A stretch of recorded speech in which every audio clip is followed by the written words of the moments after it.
She was on her knees in the middle of Stonehaven's most expensive boulevard, pressing both hands against a German shepherd's skull, blood seeping through her fingers. And she wasn't crying. She wasn't screaming. She was counting compressions under her breath like she'd done it before, because she had, just not on a dog. Behind her, 3 teenagers in designer clothes were doubled over laughing, one of them still holding the steel water bottle he'd used to cave in the animal's head. The dog's name was Atlas.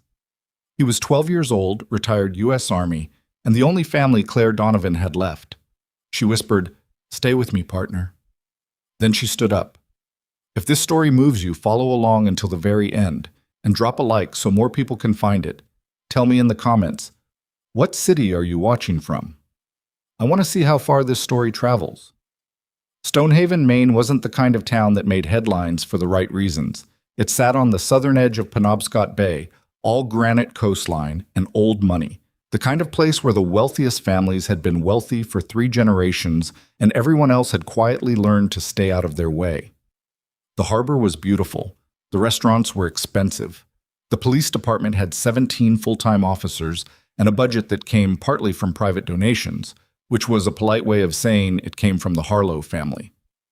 Claire Donovan had lived in Stonehaven for 2 years. She'd chosen it for the same reason she chose most things. It was quiet. She worked the evening shift in the emergency department at Pembroke Memorial Hospital, drove a 9-year-old Subaru with 200,000 miles on it, and every morning before the sun was fully up, she walked Atlas along the coastal trail behind her rental cottage. Atlas was 12, which was old for a shepherd, and he moved with the stiffness of a dog who'd put in serious miles before retirement.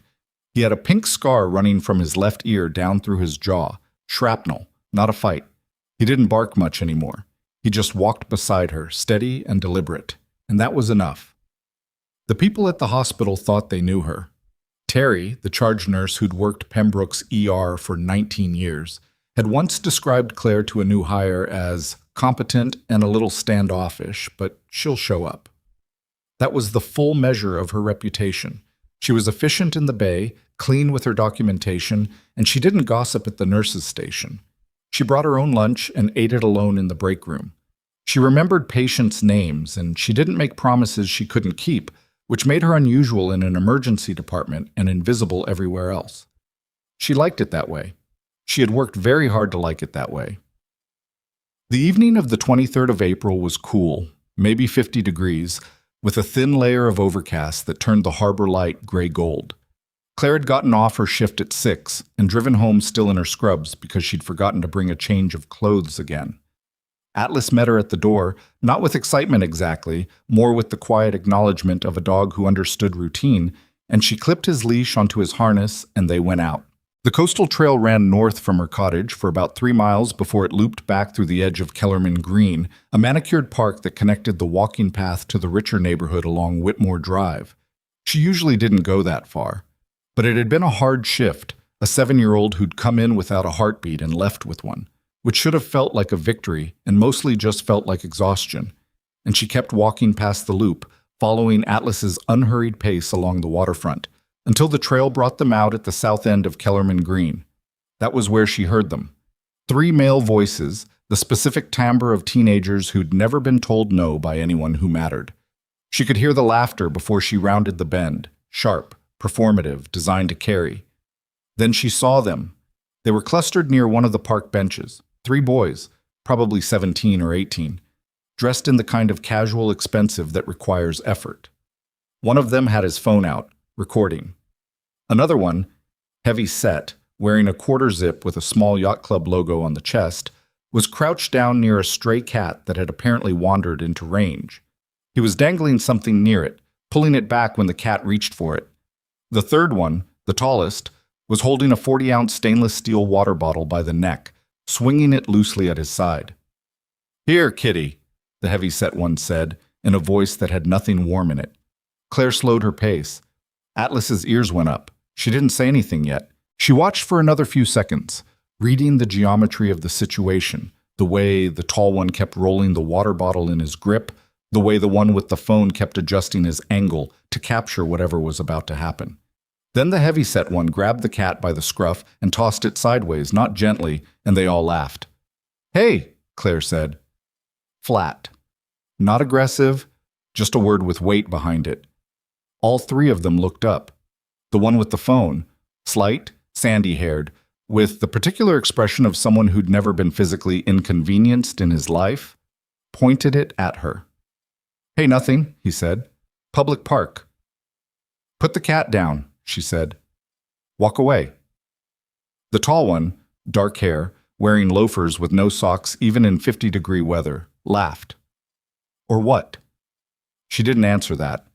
She started walking toward them, steady, not rushing, and something in her posture must have registered because the heavyset one let the cat go and it bolted. Good. One problem solved, but then the tall one looked at Atlas and Claire saw it happen. The exact moment a certain kind of boy decides that power is the same as cruelty. Nice dog, he said. Not nicely. Keep walking, Claire said. She was 10 feet away now. He swung the water bottle in a low arc, letting it pendulum toward Atlas's head. Not a real swing yet. A test swing. Atlas held perfectly still beside her. He'd been trained in far worse. Don't, she said. Doesn't even move, the tall one said, half turning to his friends with a grin. Dumb dog. I said don't. He swung it properly this time. The bottle connected with the left side of Atlas's skull with a sound she would spend the rest of her life trying to forget. A dense, muffled crack that was nothing like the movies. And Atlas went down. Not theatrically, not slowly, he just went down, both front legs folding at once, and he hit the grass on his side and didn't get back up. Claire's first two steps were toward Atlas. Her third and fourth were toward the boy. She wasn't angry. That was the thing she'd noticed about herself years ago, in places that made Kellerman Park look like a fairy tale. She didn't go white with rage or tunnel with adrenaline. She went cold and specific. Her left hand caught his wrist before he could draw the bottle back for a second swing. Her right hand found his elbow, and she applied exactly as much pressure as needed, not more, to bring him down to one knee with his arm at an angle that made further movement inadvisable. Hey, the sandy-haired one started. Stay there, she said, without looking at him. Her voice hadn't changed. The tall one was making small, high-pitched sounds through his teeth, his face inches from the grass.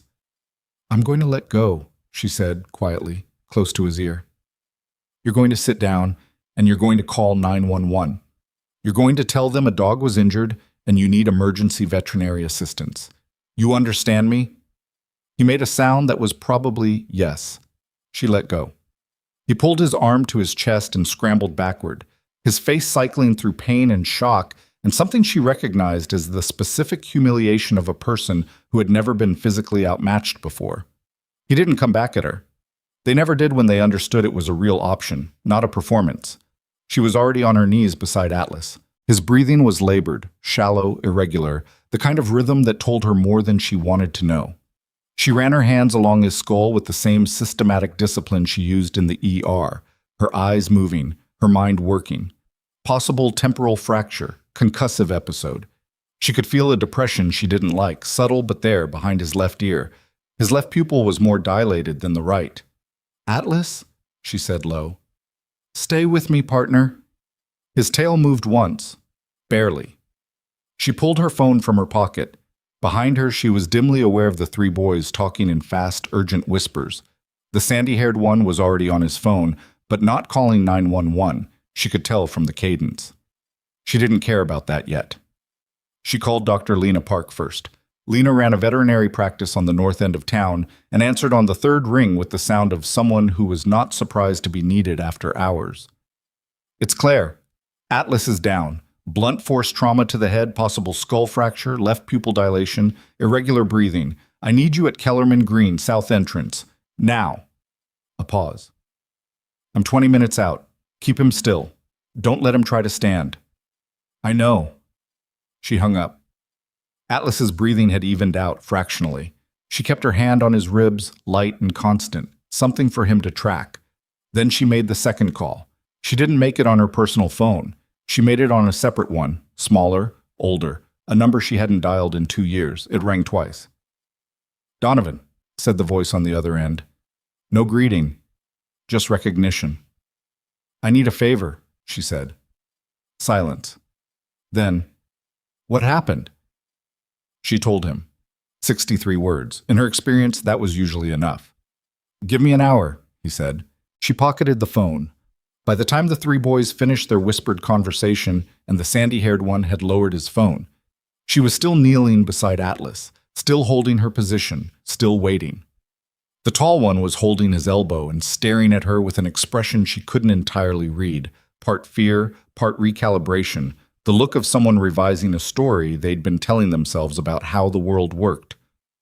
"We're calling the police," the heavyset one said. "Good," she said, without looking up. The two officers who responded to the 911 call arrived in 11 minutes. Their names were Pulowski and Dearborn. Pulowski was maybe 40, with a mustache he'd had since before it was ironic, and Dearborn was younger, probably 26, still in that phase where the uniform felt like an achievement. They came in with the practiced ease of cops who'd spent a lot of their career responding to complaints from Whitmore Drive and knew which direction the money pointed. Claire had her hands up before they reached her, not because she was afraid, but because she understood how it worked and she'd learned a long time ago that clarity was faster than pride. "I'm the one who called it in," she said. "Dog is injured, waiting for the vet.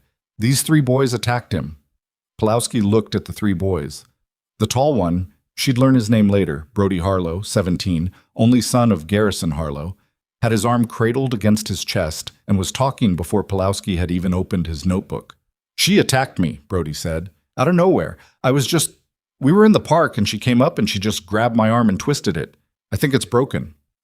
"He struck my dog with a steel water bottle," Claire said. "There's a veterinarian en route." "I didn't touch the dog," Brody said. "There were 3 phones recording," she said. Pulowski wrote something in his notebook. Dearborn was looking at Atlas, and she could see something flicker across his face. Not discomfort with what she'd said, something closer to what came before discomfort. He was reading the dog's injuries, and he knew what blunt force trauma looked like. "Ma'am," Pulowski said, "I'm going to need you to step away from the dog. The dog has a possible skull fracture. I'm not moving him until the vet arrives. Ma'am, I'm a nurse. I'm keeping him stable. When the vet arrives, I'll move." She held his gaze. "I'm not a threat. I'm not going to run. I'm telling you what happened, and I'm asking you to do your job." Brody Harlow made a small sound like he was suppressing a laugh. The sandy-haired one, Travis, she'd learned, murmured something to the heavy-set one. "Colton." And they both looked at their phones. Pulowski and Dearborn walked to the other end of the bench and talked quietly. Dearborn was gesturing, which she took as at least some evidence that he was pushing back on something. Then Pulowski came back. "We're going to take your statement," he said, "and theirs." "Of course," she said.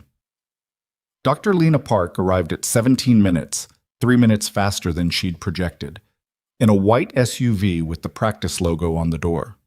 She was small, efficient, with the unflappable affect of someone who'd been handling emergencies in the dark for 20 years. She knelt beside Atlas without introduction and ran her hands where Claire's had been.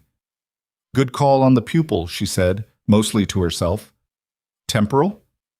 "Maybe. We won't know without imaging." She looked up. "I'm taking him in now. You should come." "I can't yet."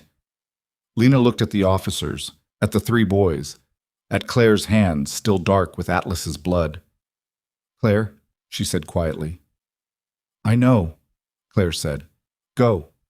I'll be there as soon as I can." She watched them load Atlas into the SUV, watched the doors close, watched the vehicle pull away. Something inside her held very still. Then she turned back to Pulowski and gave her statement in the same tone she used for ER documentation. Clear, sequential, no editorializing. Eat. The Pembroke County Police Station was a squat brick building on Harbor Street with fluorescent lighting that made everyone look slightly ill and chairs that had been uncomfortable in 1987 and hadn't improved. Claire sat in one of them for 40 minutes before Detective Russo came to get her. Marcus Russo was the kind of cop who'd been doing this long enough to stop being surprised by anything, which she interpreted as either wisdom or damage, depending on the day. He was maybe 50, with reading glasses pushed up on his forehead and a coffee cup that had been empty for a while. He put a yellow legal pad on the table between them and sat down. "Walk me through it," he said. She did. Same account, same sequence. She included the detail about the phone recording because she thought that was important. Russo wrote things down without interrupting. When she finished, he set his pen down and looked at her for a moment. Ms. Donovan, Nurse Donovan. He blinked. Right. Here's what I'm looking at. I've got 3 witnesses saying you grabbed Brody Harlow without provocation and twisted his arm hard enough to cause injury. His parents are... He paused. His family is well known in this community. I know who his father is, she said. Then you know this is going to get complicated. Brody Harlow struck my dog with a metal water bottle hard enough to give him a skull fracture. The other 2 boys were recording before it happened, which means it was planned. What I did to his arm required about 12 pounds of torque and left no lasting damage. It was a restraint hold. She leaned forward slightly. I'm a nurse. I've been through de-escalation training. I know what excessive force looks like. Russo looked at his legal pad. Your dog? He's a pet? He's a retired U.S. Army military working dog. K9 Atlas, serial number registered with the Department of Defense. Russo's pen stopped moving. He was assigned to me during my service, she continued, her voice the same. When he retired, I adopted him under the Robbie's Law provisions. Attacking him carries federal penalties under the military working dog protection statutes. The room was quiet for a moment. You served, Russo said. Not a question, exactly. 8 years, she said. He nodded slowly. All right. He stood up. I'm going to step out for a few minutes. Take your time, she said. He was gone for 14 minutes. She could hear voices in the hallway, Russo's, and someone with a louder, more deliberate cadence she didn't know yet. When the door opened again, it wasn't Russo. Police Chief Gerald Morrow was a big man, not fat but broad, with close-cropped silver hair and the kind of face that had once been handsome and now just looked durable. He was in civilian clothes, which meant someone had called him at home, which meant the name Harlow had been said within about 5 minutes of her arrival. He came in without sitting down, which was a power move she recognized and didn't particularly feel. I've been briefed, he said. Chief Morrow, she said. He looked at her hands. She'd washed them mostly, but there was still dried blood along her knuckles. Atlas's blood. You put a 17-year-old boy on the ground, he said. I prevented him from striking an injured dog a second time, she said. The dog had already been struck once. That's your account. That's what happened. He put both hands flat on the table and leaned in. Not aggressive, just heavy. Ms. Donovan, I've spoken with the Harlow family. Garrison Harlow is a personal friend and a major supporter of this department. His son is 17 years old with a clean record. He glanced at Russo's notes.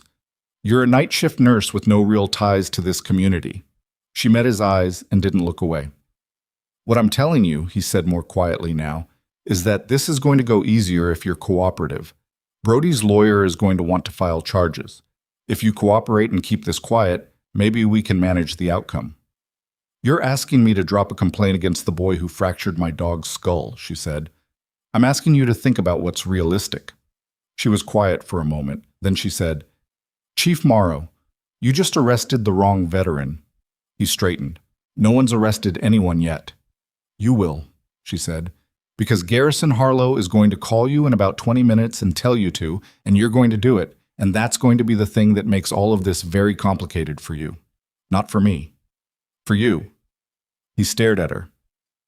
I'd like to call Dr. Park now, she said. I want to know about my dog. The call came 23 minutes later, close enough to her projection that she noticed. And Gerald Morrow walked back into the interrogation room with a face that had rearranged itself into something harder and more decisive, and he set a printed form on the table. You're being charged with aggravated assault, he said. You'll be processed tonight. She looked at the form. Then she looked at him. Okay, she said. Don't you have anything to say? She thought about Atlas on the grass, the sound of the bottle connecting, the way his legs had just given out. She thought about a narrow street in a city she didn't put in her official history, a decision she'd made in about 2 seconds that had saved 4 people and cost her the hearing in her left ear for 3 months. I have plenty to say, she said. I'll say it when it matters. They processed her in under an hour. She gave them her phone. the personal one, and said nothing about the other one, which was still in her jacket pocket, small and plain, already having sent one brief text to a contact listed only as W. "It's moving. Stay ready." The text had been read. No reply, which meant yes. She sat in the holding room and waited, and the night got quiet, and somewhere across town Atlas was in surgery or already out of it, and Gerald Morrow was probably sitting in his office feeling like he'd handled something. He had no idea what he'd actually just started. Outside, the first car she didn't recognize, dark blue, federal plates, no markings, had already parked on Harbor Street. It was 11:43 p.m. The driver turned off his lights and settled in to wait. The driver didn't move for 2 hours. He sat in the dark blue sedan with the engine off and the windows cracked, watching the entrance to the Pembroke County Police Station with the particular stillness of someone who had learned patience in places where impatience got people killed. His name was Warren Stills, and he was 44 years old, and the last time he'd seen Claire Donovan, she'd been pulling a tourniquet tight on his left thigh in the back of a moving vehicle while someone outside was trying to make the vehicle stop moving permanently. He told her she was going to get them both killed. She told him to stop talking and squeeze here. He'd lived. She'd filed the paperwork and gone back to work the next morning. He wasn't going to let her sit in a county holding room without someone knowing where she was. Inside the station, Claire was doing what she always did in uncomfortable situations. Absolutely nothing that could be used against her. She sat on the metal bench in the holding room with her back against the cinder block wall and her hands loose in her lap, and she breathed the way she'd been taught to breathe when breathing was the only variable you could still control. 4 in, hold 4. Out 4. Her left ear had a faint ringing that came and went depending on her stress levels, a gift from a blast she'd been too close to in her third deployment, and right now it was present, a thin electronic whine that sat just below the threshold of distraction. She was thinking about Atlas. She was trying not to think about Atlas. Lena had sent a text at 11:58, 17 minutes after they'd taken her phone, but they'd processed her into holding before confiscating it, and she'd had enough time to read it. Out of surgery, stable, temporal fracture confirmed, no bleed on the scan. He's fighting. 3 sentences, and Claire had held her phone for about 10 seconds longer than necessary before handing it over. He was fighting. Good. He knew how. At 12:40, the door to the holding room opened, and a man she didn't recognize looked in, then looked at a clipboard, then at her. Young attorney, she assessed automatically. Too new suit, the kind of mild disorientation that came from being called at midnight for something no one had briefed him fully on. "Ms. Donovan, I'm Kevin Albrecht. A friend of yours called our firm." Warren, she thought. Or Warren had called someone who called someone. That was how that network worked. "What's my status?" she said. "Arraignment is scheduled for 8 a.m. They're going to try to hold you until then." "On what grounds?" "Flight risk." He said it with a slight wince that told her he understood how weak it was. "I've lived in this county for 2 years. I own a dog who's currently in post-op at a local vet clinic." She paused. "Flight risk." "I know." He pulled the chair from the corner and sat down, opening his briefcase with more fuss than necessary. "I'm going to push for release on your own recognizance tonight, but Chief Morrow has made some calls and the duty magistrate is... There may be some resistance." "Some resistance," she repeated. He had the grace to look uncomfortable. "The Harlow family carries a lot of weight in this jurisdiction. I know what the Harlow family carries," she said. "Do your job, Mr. Albrecht." He did his job. It took him until 2:15 a.m. and 2 separate phone calls to a judge he apparently knew from law school, and when they released her into the front lobby with a 9 a.m. mandatory appearance notice and a charge sheet that made her jaw tighten to read, the desk sergeant handed back her belongings without making eye contact. She stepped outside, and Warren was leaning against the hood of the blue sedan with his arms crossed, looking exactly like a man who'd been sitting in a car for 2.5 hours and was too disciplined to complain about it. "You look terrible," he said. "You parked on a fire lane," she said. "No one's coming," he said. "Get in." She got in. He drove without being asked to the veterinary clinic, and neither of them said anything for the first few minutes. The town was quiet at that hour. Stonehaven rolled up its sidewalks early, especially in April, and the streetlights made orange pools on the wet asphalt. "Who else did you reach?" she asked. "Mackenzie and Voss." She processed that. "Voss is stateside?" "Has been for 6 months. He's been restless." Warren glanced at her. He was unhappy about the dog. Voss is unhappy about everything. He was more specifically unhappy about this. She looked out the window. "I don't want it to become a thing." Claire. A retired MWD was beaten with a weapon, and the person who stopped it is sitting in county jail on an assault charge. It's already a thing. He paused. And there's something else. "Tell me." Travis Hawley, the one recording. He uploaded 60 seconds of the footage to 3 different accounts before deleting it. It's been archived.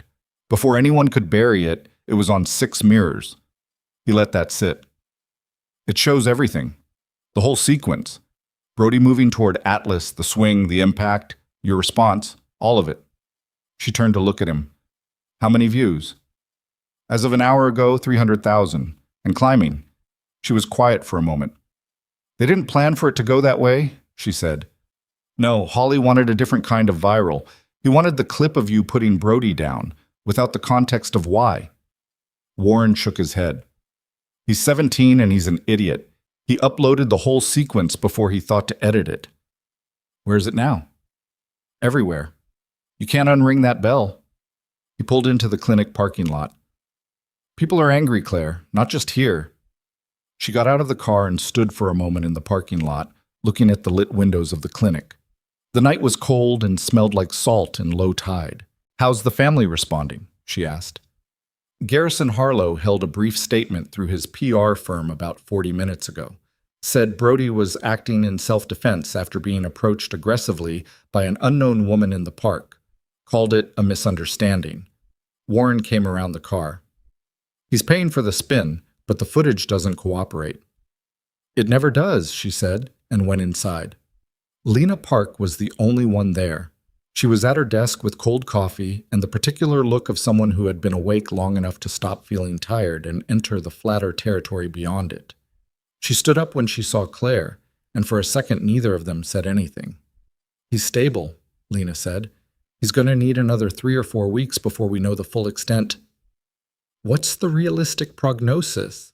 Lena exhaled. "The fracture is clean, no bleed, no significant midline shift. His motor responses are good. He's old, Claire, so recovery will be slower, but the imaging doesn't show what I was afraid it would show." She paused. "He could make a full recovery. I think he probably will." Claire nodded. She absorbed it. She didn't let herself feel it yet because letting herself feel it would cost her something she needed to hold on to. "Can I sit with him?" "Of course." Atlas was in a small post-op enclosure with a thick fleece blanket and a saline drip running into his left foreleg. His head was bandaged on the left side, neat white gauze that made him look smaller than usual, which was wrong because Atlas had never looked small in his life. His eyes were closed. His breathing was slow and even. She sat on the floor beside the enclosure and put her hand against the metal, and his nose moved toward her, the most minimal possible gesture, barely more than a reflex. "You know me," she said quietly. "Even like this, you know me." She stayed for an hour. At some point, Warren brought her a cup of coffee without being asked and set it on the floor beside her and went back to the waiting room. That was the thing about Warren. He understood the difference between presence and intrusion. When she came back out, he was on his phone, and the look on his face had changed. "What?" she said. He held up a finger and finished the call. "That was Mackenzie. Garrison Harlow just filed a restraining order against you, effective 6 a.m. You can't come within 300 feet of Brody Harlow or contact any member of the Harlow family." I had no intention of contacting any member of the Harlow family. Also, Warren set the phone down. Chief Morrow called a press conference for 7 a.m. He's framing it as an assault on a minor by a hospital employee. He's going to recommend to the DA that the charges be upgraded. Upgraded to what?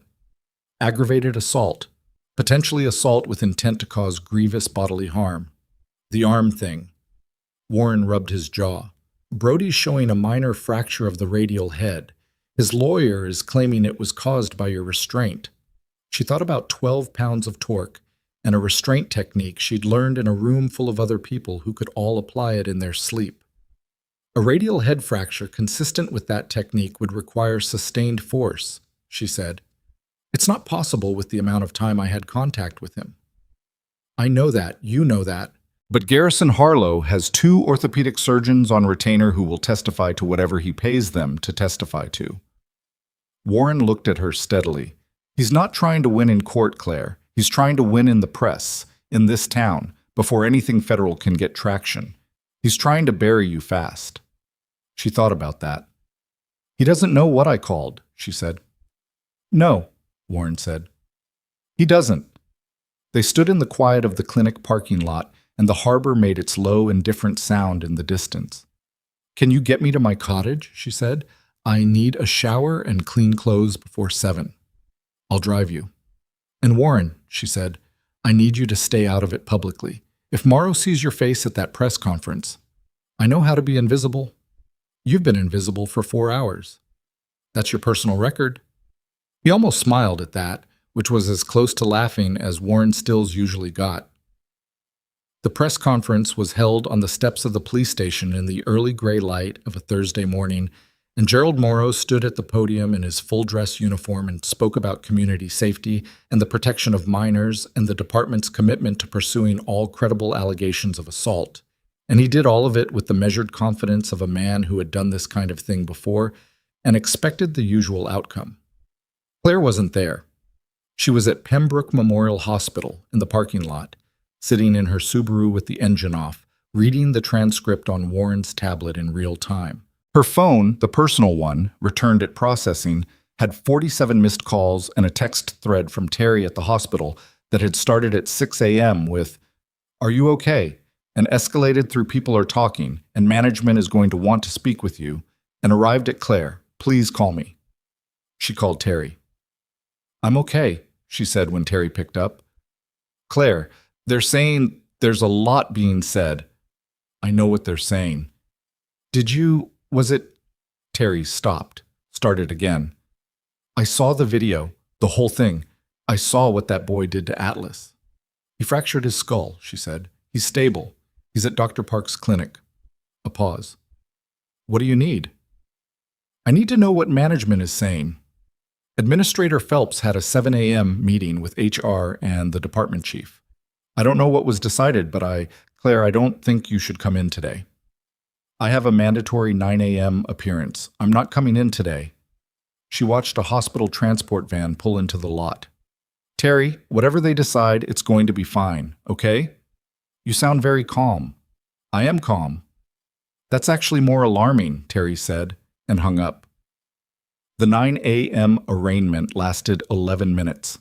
Kevin Albrecht was there, better rested than his midnight version, and the charges were read into the record, and she entered a plea of not guilty, and the magistrate, a woman in her 50s named Caraway, who had the expression of someone who had read the file and had questions about the file but was not going to ask them in this room, set bail at $5,000 and released her pending trial.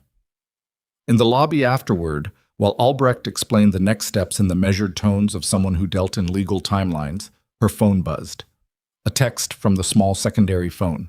Single line. Package en route. ET. A 36 hours. She put the phone away and turned her attention back to Albrecht, who was saying something about discovery and deposition schedules, and she nodded in the right places. 36 hours. She could manage 36 hours. What she couldn't manage, as it turned out, was the 4 hours after that. By 1 p.m., Pembroke Memorial Hospital had issued a statement.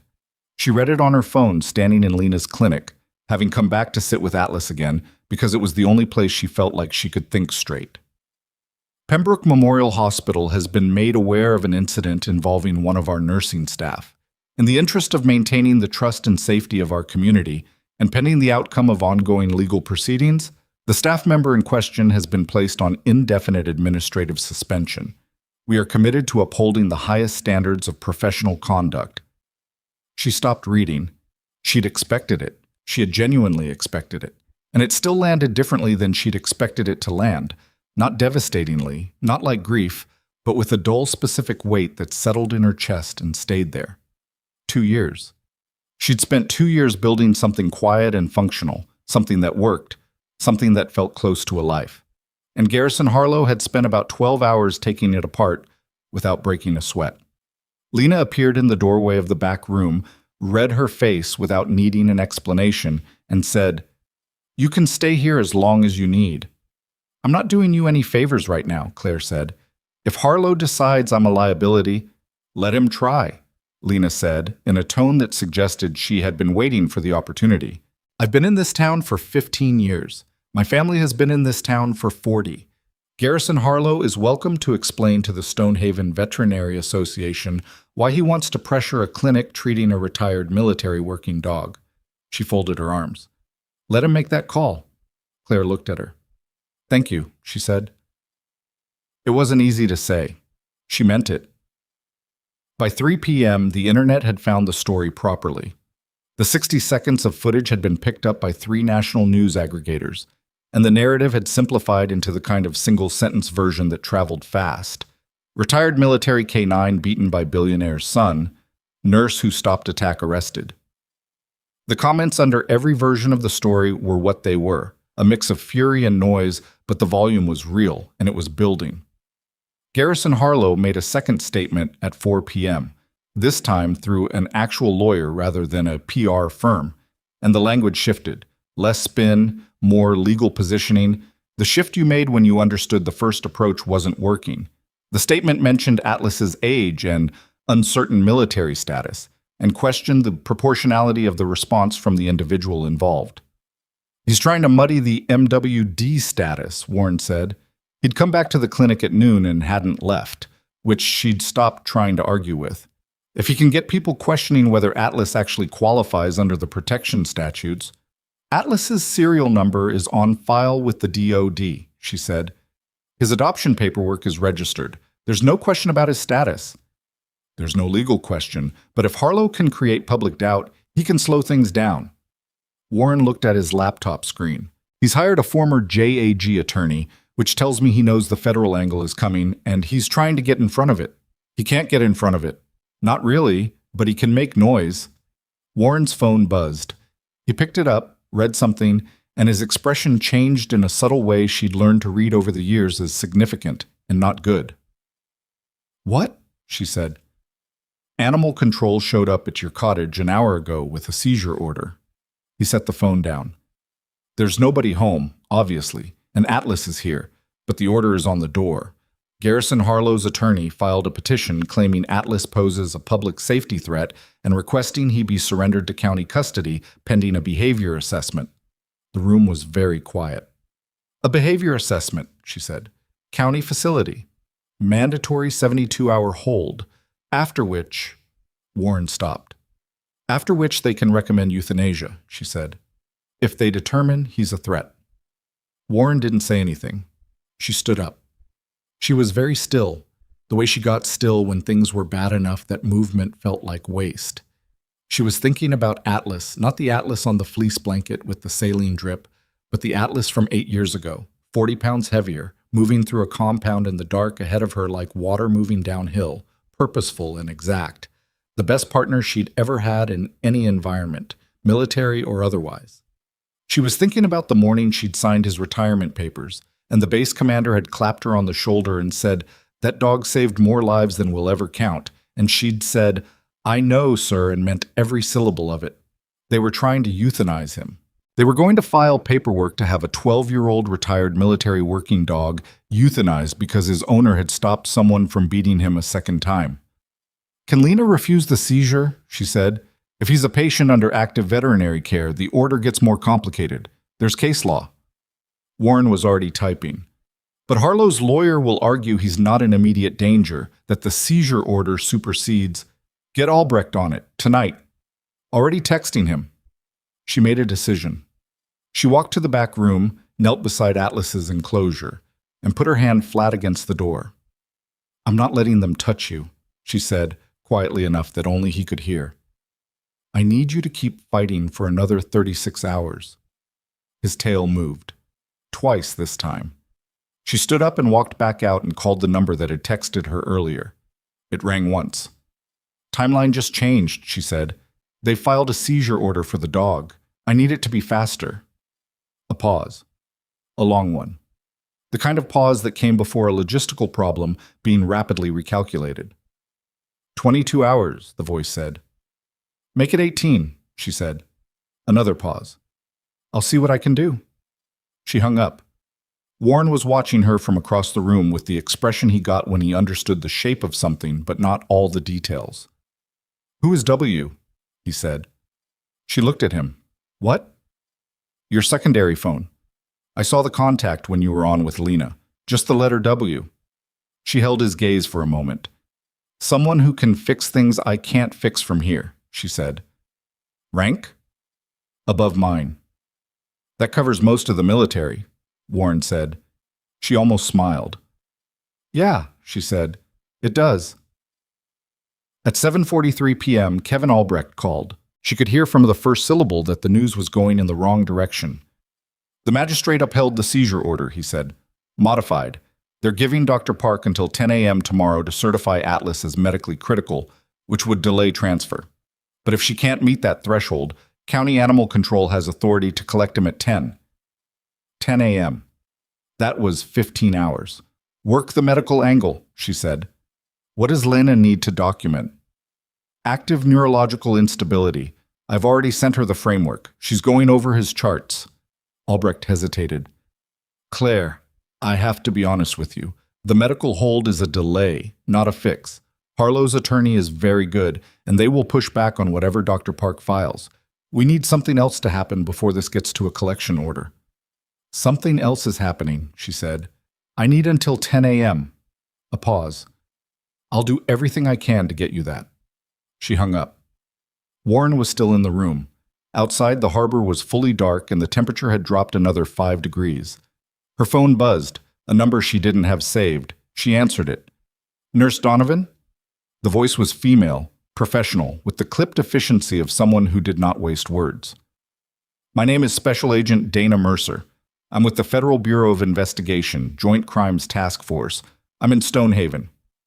Claire was quiet for a moment. How long have you been here? She said. Since 4 p.m., Mercer said. We've been monitoring the situation since last night. I've been authorized to reach out to you directly. A brief pause. We're not here just because of the dog, Ms. Donovan. We've been looking at the Harlow family for 14 months. What happened in Kellerman Park last night? The attack, the arrest, the pressure on local law enforcement. It fits a pattern we've been documenting for over a year. You've just become the most visible piece of something that was already in motion. Claire sat very still. What do you need from me? She said. Right now? Nothing, Mercer said. But I need you to understand something. Chief Morrow is going to push for something tomorrow morning. Something that makes this harder. We've been picking up chatter on an intercept for the last 2 hours. She paused again, and this time the pause had weight behind it. He's going to have you rearrested, Claire, on a second charge, and this time he's going to try to make the bail high enough to hold you. The line was quiet. What charge? Claire said. Special Agent Mercer told her. And for the first time since Atlas had gone down in Kellerman Green, Claire Donovan felt something that wasn't quite anger and wasn't quite fear, something colder and more focused than either of them, the specific clarity that came when a situation resolved itself from complicated into simple. Thank you for telling me, she said. Don't do anything tonight, Mercer said. I mean that. I won't, Claire said. She hung up. She looked at Warren. We need to move Atlas tonight, she said. Warren didn't argue. That was one of the things she'd always respected about him. He understood the difference between a discussion and a decision. And when she said we need to move Atlas tonight, he was already reaching for his keys. Where? He said. Not here. Not my cottage. She was thinking through it in real time, sorting options by risk, by proximity, by who Harlow's people might think to check. Lena has a second facility, storage and equipment, north side of town, off Route 9. She uses it for large animal overflow. Does anyone know about it? It's registered to her practice. Harlow's attorney could find it, but it would take time. She was already calling Lena. We need that time. Lena picked up on the second ring and said yes before Claire had finished explaining, which was either a testament to her trust or her stubbornness, or both. She gave them the access code and said she'd call ahead to her overnight technician, a 23-year-old named Dex who had worked for her for 2 years and, in Lena's words, doesn't scare easy and doesn't talk. Moving Atlas was the hard part. He was post-op, 12 years old with a fractured temporal bone and a saline line and the specific fragility of an animal that had been running on discipline and loyalty his entire life and was now running on whatever remained when those things were depleted.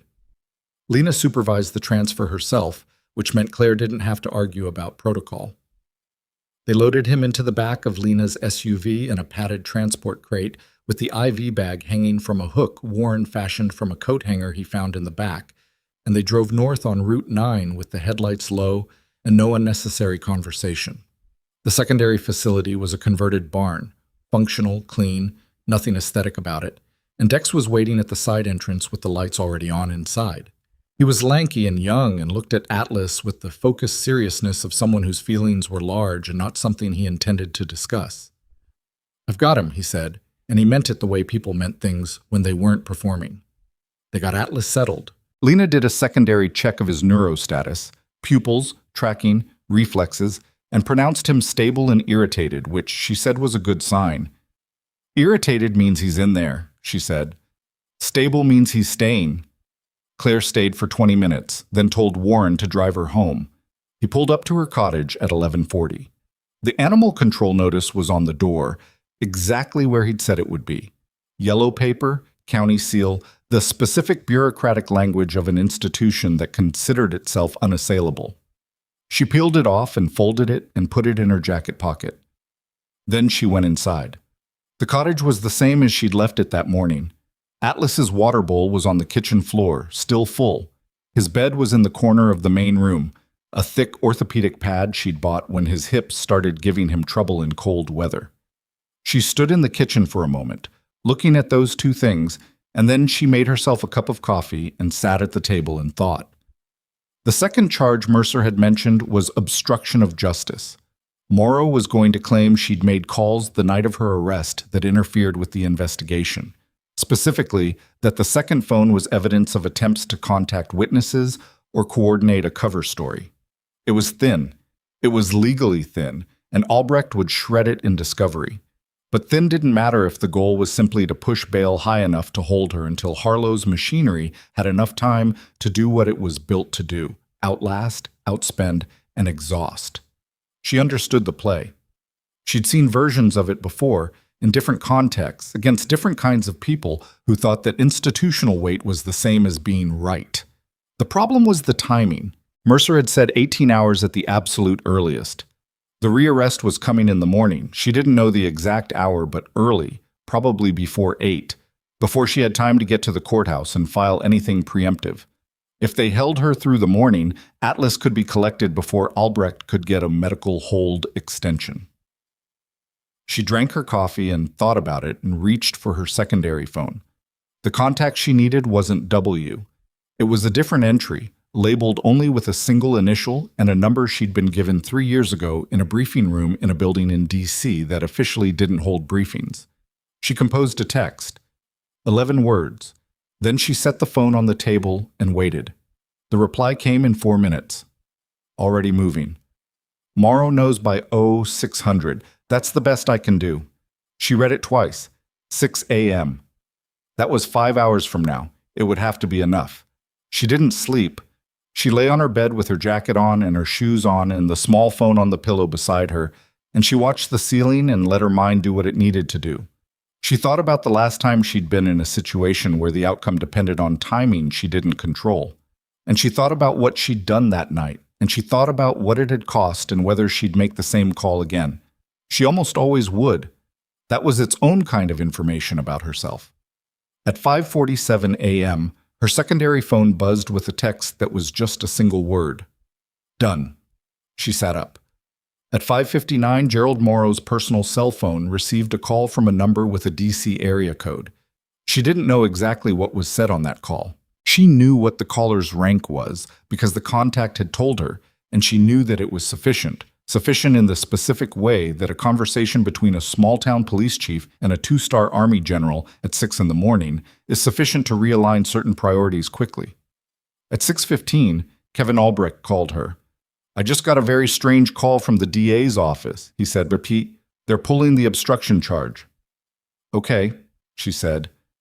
"Claire, they filed that at 11 p.m. last night. No one voluntarily walks back a charge at 6 in the morning unless—" He stopped. "What did you do?" "I made a phone call," she said. "To who?" "Go back to sleep, Mr. Albrecht," she said. "I'll need you at 10 a.m. at the latest." She hung up. She made another cup of coffee and stood at her kitchen window and watched the light come up over the harbor, the particular gray pink of a Maine dawn that she'd spent 2 years watching and still found she didn't have adequate language for. At 7:30, Warren arrived with breakfast sandwiches and a laptop and the specific face of a man who had also not slept. "The video is at 4.7 million views," he said, setting things on her kitchen table. She looked up from her coffee. "Since when?" "Last count was 300,000 around midnight. It jumped." He opened the laptop.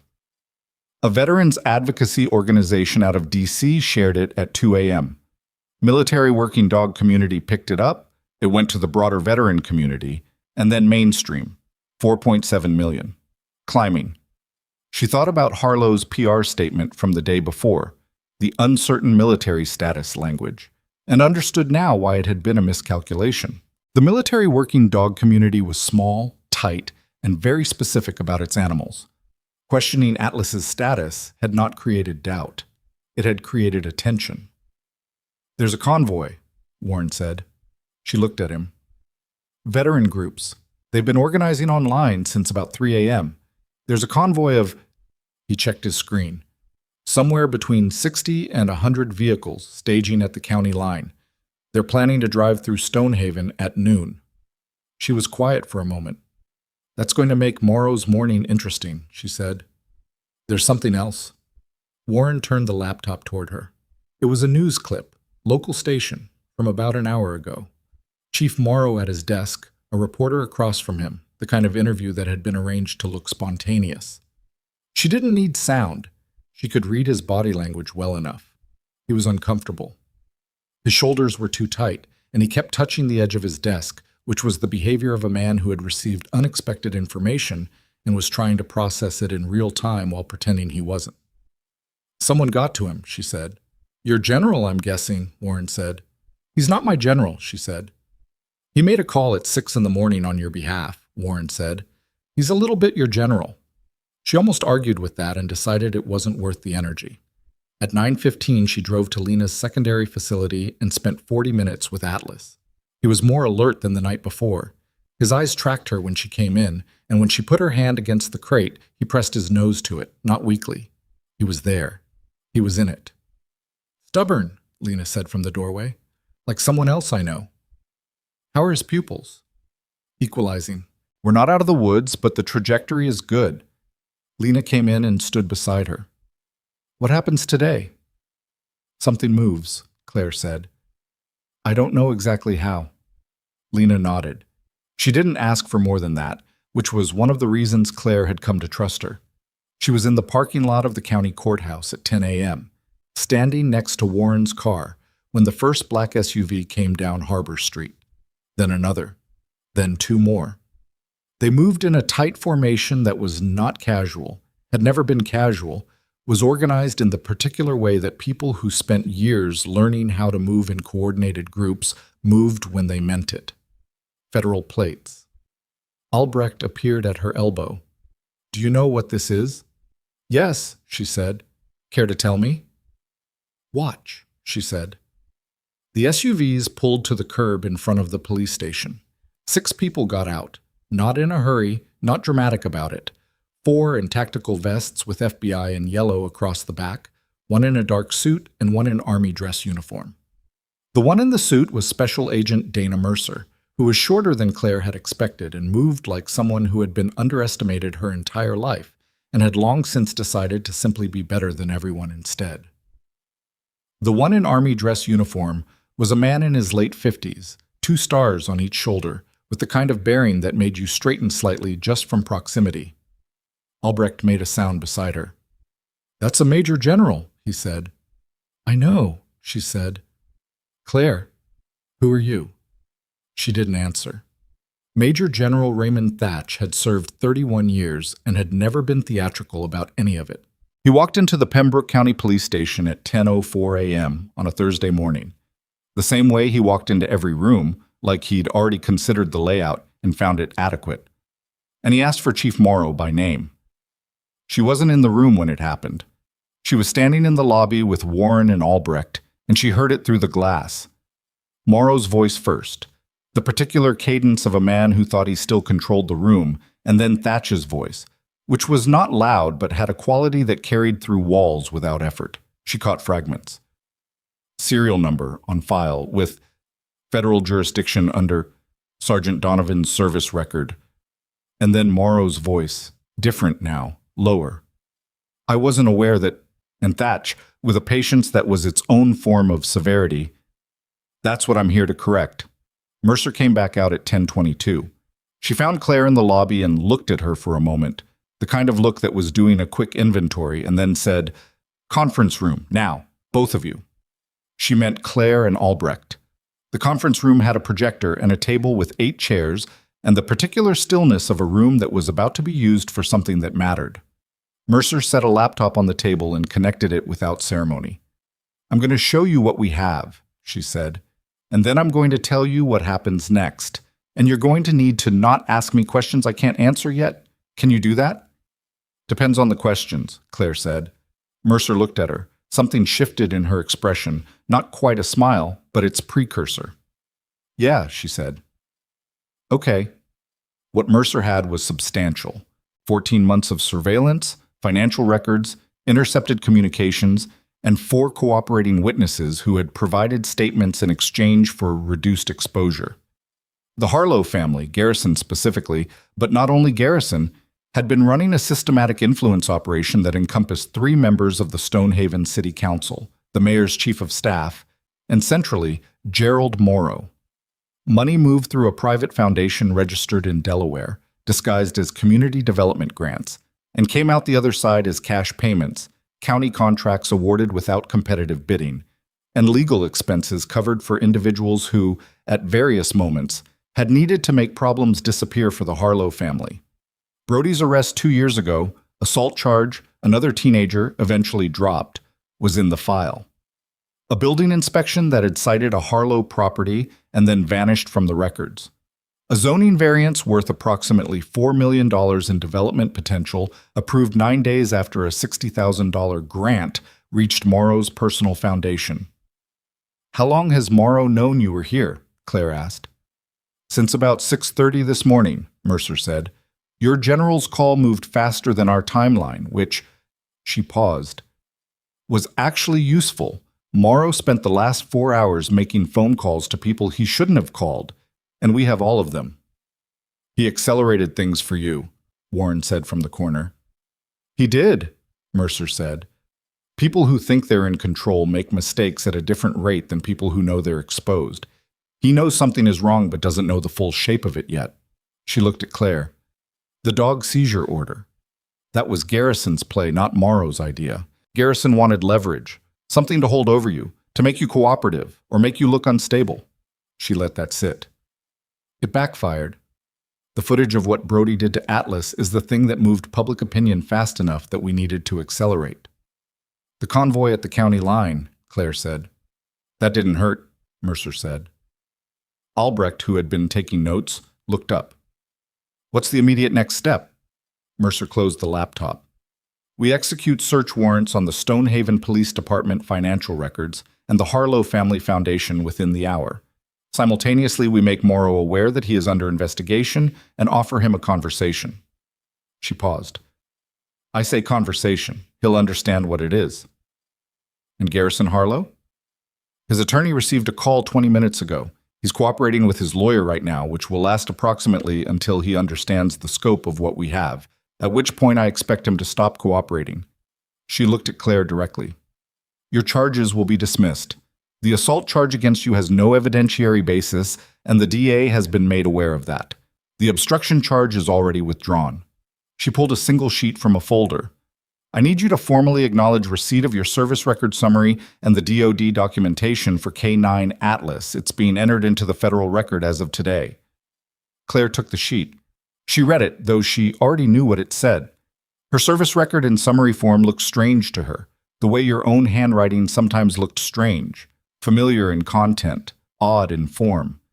8 years, 3 deployments, combat medic, advanced skills qualifier, instructor certification, a joint task force secondment that wasn't described in specific terms because it wasn't meant to be. 2 Army Commendation Medals, a decoration she didn't talk about, and the citation for which contained language that had been partially redacted even in the official record. Below her record, a separate page for Atlas. Serial number, deployment dates, engagements. A sentence she read twice. K9. Atlas has been credited with the detection and identification of improvised explosive devices in 12 confirmed instances, contributing directly to the preservation of life of United States military personnel. 12. She'd known the number. Seeing it printed was different.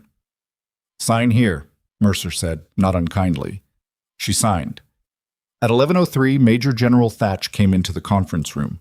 He looked at Claire the way you looked at someone you'd received detailed reports about without meeting, doing the thing people always did where they adjusted the mental image in real time.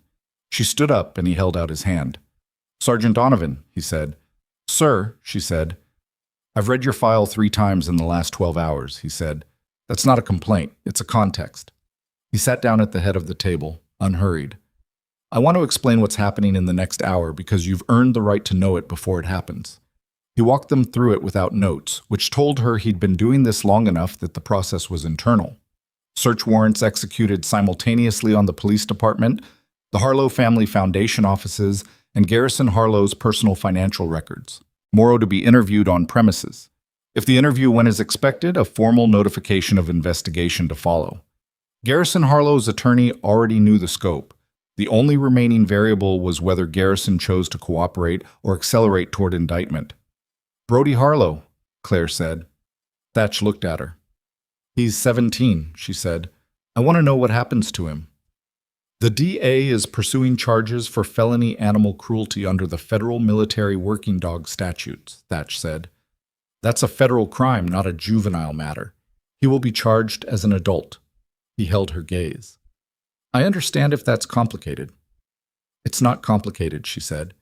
"He hit a dog in the head with a metal bottle and laughed while the dog went down. He's 17, not 7. She paused. "I just wanted to know." "Now you know," Thatch said. At 11:30, she stepped outside the courthouse with Warren. The convoy had arrived. She could see it 2 blocks down, a line of pickups and SUVs, and one vehicle that appeared to be a retired military jeep with an American flag on the antenna. All of them pulled along the street with their hazard lights running, their drivers standing outside talking to each other and to the people who'd come out from the shops and restaurants along Harbor Street to see what was happening. It was not what she would have chosen. She was not good with visible things. But she understood it for what it was. Not a performance, not theater, but a community of people who took specific things seriously and had driven here at 3 a.m. because one of those things had been violated. She couldn't dismiss that. She didn't want to. Warren stood beside her and didn't say anything. "I don't know how to do this part," she said. "What part?" "The part where people are watching." "You're doing it right now," he said. "You're standing here." The doors of the police station opened behind her. She turned. Gerald Morrow came out first, and he looked different than he had at the arraignment, reduced somehow, like a building where the internal structure had been compromised and the exterior was still standing only out of habit. Behind him were 2 FBI agents, not in handcuffs yet, but flanking him in a way that communicated clearly. Behind them, Mercer, on her phone. Morrow saw Claire. He stopped walking. She met his eyes. She didn't say anything. She didn't need to. He looked away first. At 12:19, Kevin Albrecht received a formal email from the Pembroke County District Attorney's Office confirming that all charges against Claire Donovan had been dismissed, effective immediately. He forwarded it to her without comment, and then added a second message that just said, "I have a lot of questions about your life." She sent back, "I know," and put her phone in her pocket. The afternoon moved quickly. Federal agents worked through the police department records with the focused efficiency of people who already knew what they were looking for and had been waiting to go find it. Garrison Harlow's attorney called the DA at 1 p.m. and then at 2:40 stopped taking calls, which Mercer described as his client making the wrong decision in real time. Warren tracked the news cycle on his laptop while Claire sat in Lena's secondary facility and watched Atlas eat a small amount of soft food from a dish Dex held for him. Not eagerly, but steadily, with the deliberate attention of a dog who was choosing to still be here. "He's going to be fine," Dex said, not for the first time. "I know," she said, and this time she meant it differently than she'd meant it before. This time she actually believed it. She was back at Warren's car at 4 p.m. when her secondary phone buzzed. She read the text and felt something shift in her chest. Not relief, not yet, but its precursor. The moment before a weight you've been holding lifts and your body hasn't adjusted to the new balance. Then the second text came through, from a number she didn't have saved. She read it. She read it a second time. She walked around to the passenger side of Warren's car and sat down, and he read her face and waited. "Garrison Harlow's attorney just withdrew from his representation," she said. Warren stared at her. It means whatever they found in those records was bad enough that a very experienced federal defense attorney decided he didn't want to be in the room when it came out." She held the phone loosely in her hand. "Mercer just told me the scope of the investigation has expanded. They're looking at more than Stonehaven." "How much more?" She looked at the text again. 3 counties, she said, and at least 2 state officials. The car was very quiet. Outside, the late afternoon light had gone gold and low over the harbor, and the convoy vehicles were still there. Some had left, but others had parked, and their drivers were standing on the sidewalk in small groups, talking, watching the door of the police station with the patient attention of people who had learned that real things sometimes took time. Her phone rang. The personal one. The name on the screen was one she hadn't expected, Dr. Phelps, Pembroke Memorial Hospital Administrator, and she stared at it for a second before she answered. "Nurse Donovan," Phelps said, with the specific tension of a man choosing his words carefully. "I've been in contact with our legal team, and we've reviewed the situation as it stands. Given the federal action today and the withdrawal of all charges against you, we believe the administrative suspension was issued prematurely and—" "You want me back," she said. A pause. "We would like to discuss your return to the department, yes, with appropriate—" "I'll call you tomorrow," she said. "I have some things to finish today." She hung up. Warren looked at her. "You're going back?"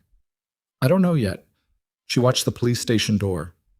"Today I'm still just here, in this." At 5:51 p.m., 2 more federal vehicles arrived on Harbor Street, and the agents who got out went into the station and didn't come back out for a long time. Mercer called at 6:12 to say the search warrant returns were significant, which in her experience of federal agents was close to effusive. Albrecht called at 6:40 to say the DA's office had requested a joint meeting with the FBI task force for the following morning. And then, at 7:03, the police station doors opened again. This time it was different. Gerald Morrow came out in handcuffs. He walked between 2 federal agents with the careful, measured steps of a man trying to preserve whatever dignity was left in a situation that had run out of it. And he kept his eyes forward, and the people on the sidewalk who saw it went quiet, in the way that crowds went quiet when something they'd known was wrong was finally made visible. Claire watched from Warren's car. She didn't feel what she'd expected to feel, not triumph, because this had never been about winning, and not satisfaction exactly, because there was nothing satisfying about watching a person's worst choices catch up with him in public. What she felt was simpler than that, cleaner. She felt like the ground had been leveled. Her secondary phone buzzed one more time. She looked at the screen. The message was 4 words, from a contact she'd called from a park bench 2 nights ago while her dog was bleeding into the grass. "Garrison is in custody." She read it, and then she did something she hadn't done in approximately 48 hours. She exhaled completely, all the way. She let her shoulders down. Then her personal phone rang. Number she didn't recognize. Maine area code. She answered it. "Ms. Donovan." A woman's voice, steady, professional, with something underneath it that wasn't quite controlled. "My name is Claudia Renner. I'm a reporter with the Maine State Tribune. I've been covering the Harlow family for," a slight pause, "for almost 2 years. I have documentation that I believe connects the Harlow Foundation to a county procurement fraud scheme going back at least 7 years. And I've been sitting on it because I couldn't corroborate the financial chain." Her voice tightened. "The FBI search today gave me the corroboration." Claire was quiet. "I'm going to publish tomorrow morning," Renner said. "But there's something I found in the records, something that doesn't connect to the fraud, something that connects to you, specifically to why you came to Stonehaven." Claire felt the stillness settle over her again. "What did you find?" she said. Renner told her, and Claire Donovan, who had been through 3 combat deployments in an interrogation room and 48 hours of institutional machinery trying to grind her into something manageable, sat in the passenger seat of Warren Still's car and felt the world she'd built in Stonehaven tilt on an axis she hadn't known was there. Renner had found a property record. That was where it started. Not with anything dramatic, not with a confession or a smoking document, but with a deed transfer filed in Pembroke County 8 years ago, buried in a routine real estate transaction that had been recorded correctly and then apparently forgotten by everyone except the county clerk's database. A parcel on the north edge of Stonehaven, 2.3 acres of coastal land with an access road and a structure classified as a storage facility. The seller, a shell company registered in Delaware. The buyer, Hargrove Land Holdings, LLC, a subsidiary 3 layers removed from the Harlow Family Foundation. None of that was unusual for a family like the Harlows. What was unusual was the prior owner of the shell company. Renner had dug it back 2 more layers and found a name. Not Harlow. Not anyone connected to the Harlow family at all. The name was Donnelly. Patrick Donnelly. Formerly a staff sergeant in the U.S. Army, 75th Ranger Regiment, medically discharged 9 years ago after an incident in a country that didn't appear in his official service record. 3 years after his discharge, he'd been listed as a confidential informant in a DEA case that went sideways and was eventually sealed. 2 years after that, he'd surfaced in Maine under a different name, and 8 months later, the property changed hands. Patrick Donnelly had been Claire's team sergeant for 4 years. He had also, in the last week of her 3rd deployment, made a decision that she had spent 2 years in Stonehaven not thinking about, deliberately, with the practiced intention of someone who understood that certain things couldn't be processed and also couldn't be carried. So the only remaining option was to set them down and walk away. She hadn't walked far enough. "How did you connect it to me?" she said. Renner's voice was careful. "Your adoption paperwork for Atlas. The address you listed when you registered the K-9 transfer. It's the same cottage that backs up to the same parcel. That's all I had. Then I pulled your service record, as much of it as is public, and Donnelly's name appeared twice in the same unit during overlapping years." She paused. "I'm not drawing conclusions, Ms. Donovan. I'm a reporter. I'm telling you what I found." "You said you're publishing tomorrow." "The Harlow story, yes. The financial chain, the bribery, Morrow, the procurement fraud. That's solid. And it's going out at 6 a.m. Another pause, more deliberate this time. "The Donnelly connection. I haven't decided yet. I found it today. I don't know what it means. I wanted to call you first." Claire looked out through the windshield at the harbor. The light was almost gone now, just a thin band of copper along the horizon where the water met the sky. "Give me until morning," she said. 6 a.m., Renner said. "I'll hold the Donnelly material until 6. That's all I can give you." "That's enough," Claire said, and hung up. Warren was watching her. He'd heard enough of the call to understand its shape, if not its content. She turned to look at him and saw him doing the thing he'd learned to do over the years, which was to be very still and give her room to decide what to say. "I need to make a call," she said. "Alone." He got out of the car without asking why. She sat in the quiet of the front seat and pulled up a number she'd never deleted, even though she'd considered it more than once. It rang 4 times. She was preparing herself for voicemail when it picked up. Claire. The voice was older than she remembered, or maybe just more tired. Patrick Donnelly had always sounded like a man running on fumes and momentum, and the momentum had apparently diminished. Tell me about the property, she said. A long silence. Long enough that she counted seconds. How did you find it? He said. I didn't. A reporter did. She's connecting it to the Harlow Foundation. Claire kept her voice level. I need to understand what I'm looking at before 6 a.m. Another silence, shorter. It's not what you think. I don't think anything yet. I'm asking. He exhaled. The property was supposed to be clean. I sold it through the company because I needed the distance. I had people looking for me from the DEA case. You know about that. He stopped. Harlow bought it through the subsidiary. I didn't know who the end buyer was. I found out about 8 months later, and by then the paperwork was done, and I was already somewhere else. Did Harlow know who you were? I don't know, maybe. He bought a lot of coastal land during that period. A pause. Claire, what's happening over there? I've been watching the news. Harlow is in federal custody, she said. Morrow is in federal custody. The FBI has been working this for 14 months. She waited a beat. If your name comes up in their records, it might, he said quietly. The company name might. Then you need to call someone tonight, not me, a lawyer. Someone who can help you get ahead of it. She was not gentle about it, but she wasn't cold either.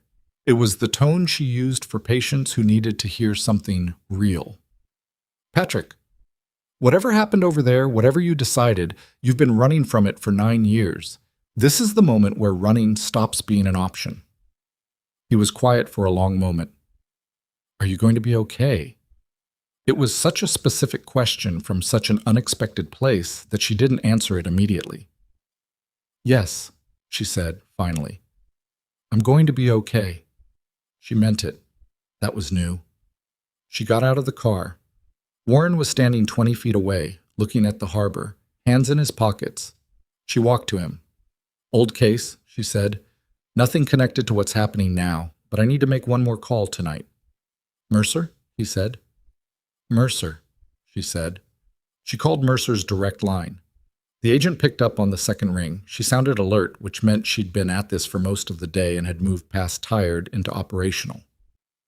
I need to tell you about a name that might come up in the Harlow financial records, Claire said. I want to give you the context before it comes up without context. I'm listening, Mercer said. She gave her 12 minutes of information, stripped down to the necessary facts. Her history with Donnelly, the property, the DEA case, what Donnelly had told her tonight. She was precise, and she was complete, and she did not editorialize. When she finished, Mercer was quiet for a moment. Did you know about the property before tonight? No, Claire said. That's consistent with what we found, Mercer said.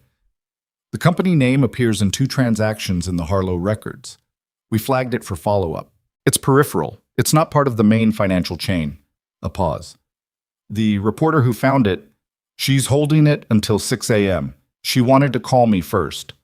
Tell her to call me before she publishes, Mercer said. I can't tell her what to print, but I can give her context that will make the story more accurate. I'll pass that along, Claire said. She called Renner back and passed it along. Renner said she'd call Mercer at 5 a.m. Claire said that was fine. Renner said quietly before hanging up, I think you should know that the footage of your dog has been viewed 9 million times as of an hour ago.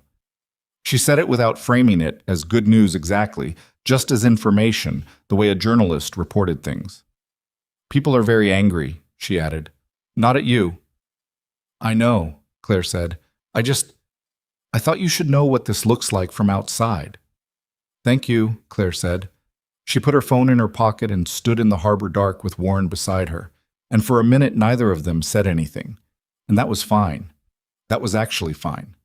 The next morning arrived the way consequential mornings did, without ceremony, just light coming through the blinds of her cottage at 5:40 a.m., the harbor outside making the same sound it always made, indifferent to the fact that the town it bordered was in the process of being disassembled. She'd slept 4 hours. She'd needed 6, but 4 was what she'd gotten, and she was up at first light making coffee and reading the overnight updates that had accumulated on her phone. Albrecht had sent 3 emails after midnight, each more detailed than the last. The DA's joint meeting with the FBI was confirmed for 9 a.m. The felony animal cruelty charge against Brody Harlow had been formally filed with the federal court, which moved it out of the county system entirely and into a jurisdiction where the Harlow name carried considerably less weight. Garrison Harlow had been released on a $200,000 federal bond at 11 p.m. His attorney, a new one, the third in 2 days, having finally managed to arrange conditions. The conditions included surrendering his passport. At 6:03 a.m., the Maine State Tribune published Claudia Renner's story. Claire read it at her kitchen table with her second cup of coffee. It was good, genuinely good, the kind of journalism that didn't perform outrage but let the facts carry their own weight, which was heavier. 14 paragraphs before Renner named Garrison Harlow explicitly, and by the time she did, the financial architecture was clear enough that naming him almost felt redundant. The procurement fraud, the shell accounts, the payments to Morrow documented across 6 years in amounts calibrated to stay below reporting thresholds until they weren't. The zoning variance, the dropped charges. 3 city council members named, one of whom had already resigned the previous evening. Apparently someone had tipped him before the story ran, which was its own piece of information. The Donnelly material was not in the story. Renner had held it, as promised. At 7:15, the story had been shared 40,000 times. By 8, it was on 2 national news feeds. By 8:30, when Claire parked her Subaru outside the Pembroke County FBI field office, a converted commercial space on Commerce Street that had been standing up a temporary operation for the last 18 hours, the sidewalk outside had 17 people standing on it who had no obvious reason to be there except to watch the door. Mercer met her in the lobby. She looked like someone who'd slept 3 hours and decided not to mention it. "The DA meeting's been moved to this location," she said. "Morrow's attorney is here. Garrison's new attorney is on the phone from Boston." "What do you need from me?" Claire said. "Your formal statement about the park, the arrest, the secondary phone calls, and the conversation with Chief Morrow in the interrogation room." Mercer walked her toward a back room. "We have most of it from other sources, but your account on record matters for the chain." "I know," Claire said. She gave her statement to a federal recorder and a young agent named Baxter who had the careful handwriting of someone who'd been trained never to trust the technology. She went through it in sequence, without elaboration, without interpretation, just the facts in the order they'd occurred. It took 41 minutes. Baxter asked 4 clarifying questions. None of them were about anything she hadn't already anticipated. When she came out, Warren was in the lobby with 2 coffees, and Albrecht, who was wearing the same suit as yesterday, but had clearly gone home at some point because he'd shaved. "Morrow is cooperating," Albrecht said, without preamble. His attorney negotiated through the night. He gave a full statement about the payments, the dropped charges, the pressure he applied to the DA on 2 prior Harlow-related matters. He paused. He also confirmed that Garrison Harlow personally called him the night of Atlas's attack, before Brody was even out of the park. Claire processed that. "Garrison made the call before the police arrived," she said.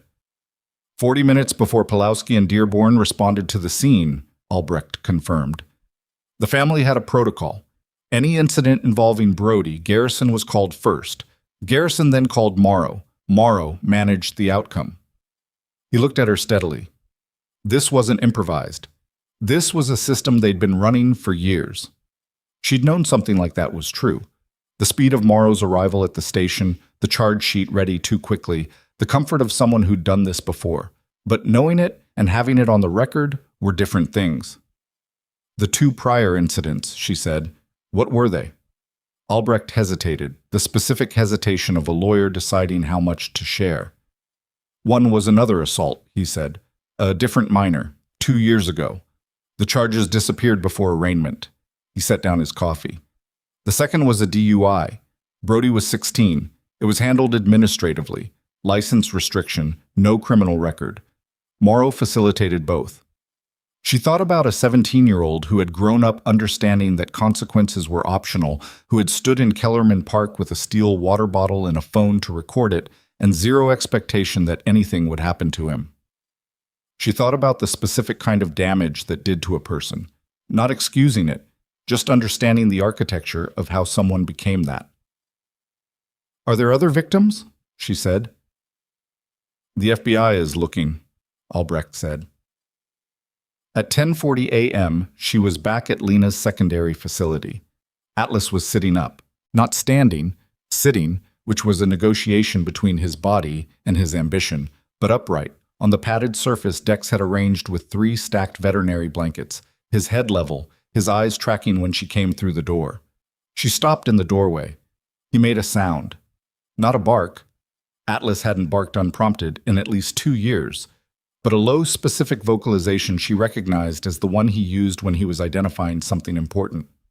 Her, in this case. Her, specifically. She crossed the room and crouched in front of him and put both hands on either side of his face, careful, clear of the bandaging, and he pressed forward into her palms with the deliberate weight of an animal who knew what it meant.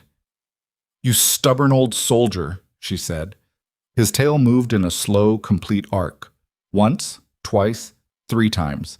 Lena appeared behind her. He stood on his own at 7 a.m., only for a few seconds, and he sat back down, but he did it independently, no assistance. Neurologically? Pupils equal and reactive. Tracking is normal. Startle response is normal. Lena's voice had the careful optimism of a clinician who refused to overclaim. "He's not out of the recovery window yet. I want another week before I'll say full recovery definitively, but everything I'm seeing points that direction." Claire stayed for an hour. She didn't talk much. She sat on the floor beside him, and he leaned against her knee with the specific heaviness of a large animal who trusted completely, and she put her hand on his back and felt him breathe, and the sound of the harbor came through the barn walls in a low, continuous tone, and she let herself be there without thinking about anything else for a while. It was the first hour in 4 days that she'd actually inhabited. She was back in town by noon, and the town had changed overnight in the way that towns changed when the thing holding a certain shape in place was removed. The Stonehaven City Council had held an emergency session at 8 a.m. and accepted the immediate resignation of 2 of its 3 implicated members. The third was unavailable, which meant his attorney had told him not to speak. The mayor had issued a statement expressing shock and full cooperation, which was the statement of a man who was probably guilty of negligence at minimum and was hoping cooperation was enough. 3 downtown businesses that had posted small blue and gold signs in their windows, the Harlow Family Foundation colors, a gesture of community support that had been common enough to be invisible, had removed them. Small things, but visible ones. Warren met her outside the courthouse at 1 p.m., and she could tell from 20 feet away that he had something. Garrison's attorney filed a motion this morning to have the federal charges reduced, he said. They're arguing entrapment and procedural irregularity in the warrant applications. That'll fail, she said. It'll fail, Warren agreed, but the interesting thing is what it reveals. The motion references 3 specific financial transfers as evidence of the warrant overreach. He turned his laptop toward her. 2 of those transfers don't appear in the original warrant application. Garrison's attorney just handed the FBI 2 new threads they hadn't fully traced yet. She looked at the screen. He panicked. He fired attorney number 2 for not doing this faster, and attorney number 3 apparently didn't read the FBI timeline carefully enough before filing. Warren shook his head slowly. He's been the smartest person in every room he's been in for 30 years. He doesn't know how to operate in a room where that's not true. Mercer's going to have a very productive afternoon, Claire said. I already texted her, Warren said. She looked at him. She's been useful, he said without apology. By 2 p.m., Mercer had pulled the 2 new threads. By 3, they'd connected to a county infrastructure contract awarded in 2019, road resurfacing 17 miles through a bidding process that had been technically compliant and substantively rigged. The contract value was $4.3 million. The underbid that won it was from a company incorporated 12 days before the bidding window opened, and the company's registered agent was a name that appeared twice in Morrow's phone records from the night of Claire's arrest. It was the kind of thing that built itself once you had enough pieces in the right order. At 4 p.m., the Harlow Group, Garrison's property and development holding company, the one that wasn't the foundation, the one that had always maintained a clean public image as a legitimate enterprise, issued a press statement announcing that its board of directors had voted to place Garrison Harlow on indefinite administrative leave pending the resolution of legal proceedings. The statement was drafted to sound like responsible corporate governance. It was drafted, she suspected, by people who were trying to protect the company's assets from the litigation that was coming. She read it on her phone in the parking lot of a grocery store where she'd gone to buy food for the first time in 4 days, because she'd realized at 1 p.m. that she hadn't eaten a real meal since the evening before Atlas went down. Her phone rang while she was standing in the bread aisle. The screen said Pembroke Memorial, Phelps. She let it go to voicemail. She bought bread, eggs, soup, coffee, and a bone-shaped treat she'd been buying Atlas for 2 years. She put the treat on the passenger seat. Phelps had left a message. She listened to it in the parking lot. His voice was conciliatory in the specific way of administrators who'd made a public error and were recalibrating. The suspension had been a hasty decision in a fast-moving situation. The hospital valued her contributions. They would, of course, welcome her back with full back pay for the suspension period and a formal acknowledgement that the decision to suspend had been premature and not reflective of her professional standing. She listened to the whole message. Then she sat with it for a minute. Terry had sent her a text at noon. Half the ER is ready to walk out if they don't fix this, just so you know. And then 10 minutes later, okay, maybe not walk out, but very strongly worded feelings. She smiled at that. She texted back, tell them to hold their strongly worded feelings. I'm handling it. She called Phelps back at 4:45. I appreciate the call, she said. I'll come back. Full reinstatement, back pay as you said, and I want a written formal apology to go in my personnel file. Not just a note, a document that goes on record. She paused. And I want it before I walk back through those doors. Phelps agreed without negotiating, which told her he'd expected her to ask for more. She drove back to Lena's facility and gave Atlas his treat, which he accepted with the focused solemnity he applied to all food. Lena came in at 5 and did his evening check, and the numbers were the same as morning, stable, improving, exactly as they should be. Another week here, Lena said. Then we can probably transition him home. My cottage isn't ideal for post-op, Claire said. I know, we'll set it up properly. Lena made a note in his chart. He'll want to be home. Yeah, she said, he will. She was on her way back into town at 6 p.m. when Mercer called. Garrison Harlow's new attorney withdrew this afternoon, Mercer said. She sounded like someone containing something. That's the second attorney in 2 days, Claire said. Third, Mercer said. Attorney number 2 withdrew last night, but we didn't make it public. A pause. The infrastructure contract, the one from this afternoon, it goes further than we thought. The registered agent appears in 8 contracts across 3 counties.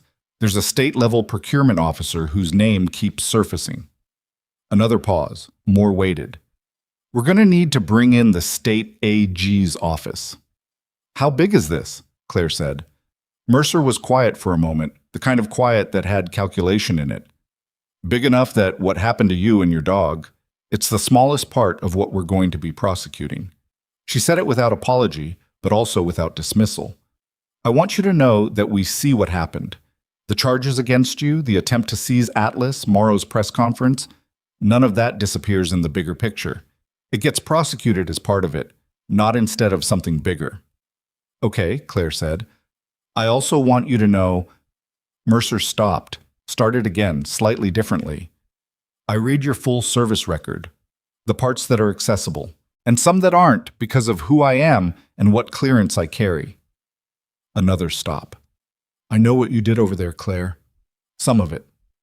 Claire kept driving. The harbor road was empty in the early evening, the water on her left catching the last of the light. It's a long time ago, she said. Not for the people you kept alive, Mercer said. I know one of them.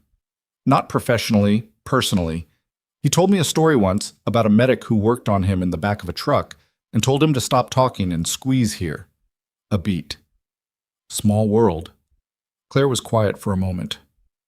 Stills? She said. Warren? Yeah. Mercer's voice shifted. The professional casing flexed, just slightly. He called me 14 months ago, when we were opening the Harlow investigation. He said there was a retired combat medic living in Stonehaven who'd been there for 2 years, and it seemed like too much of a coincidence. Claire pulled the car over. She sat for a moment. Warren called you 14 months ago, she said. He thought you might need someone eventually, Mercer said. He was right. She sat with that for longer than she should have while the harbor went dark outside her window. Warren had known. Not what would happen. Nobody knew what would happen. But he'd known she was there, and he'd placed a piece on the board, quietly, 14 months ago. Because that was the kind of person he was, and she'd somehow still been surprised by it. I need to have a conversation with him, she said. You probably should, Mercer said. One more thing. Press conference tomorrow. 9 a.m., County Courthouse. I'd like you there. What's the format? Joint statement, FBI, U.S. Army, DA's office. We're announcing the scope of the investigation and the charges. Atlas's status will be formally confirmed. And a slight pause. Your service record will be entered into the public record to the extent permitted. Who you are, what you did, the part that's been invisible. The part that's been invisible. She hadn't known she was waiting for someone to say that. She hadn't known it needed saying. I'll be there, she said. She drove to where Warren was parked. He'd been on Commerce Street all afternoon because Warren always knew where to be without being told, and she pulled up beside his car and rolled down her window. He rolled his down. 14 months, she said. He held her gaze without blinking. You needed someone in your corner who could move when you couldn't. You could have told me. You would have told me not to. He said it simply, without defensiveness. She thought about that. She thought about whether he was wrong. He wasn't wrong. The press conference tomorrow, she said. I'll drive you, he said. You don't have to... Claire. She stopped. Let me drive you, he said. She looked at him for a moment.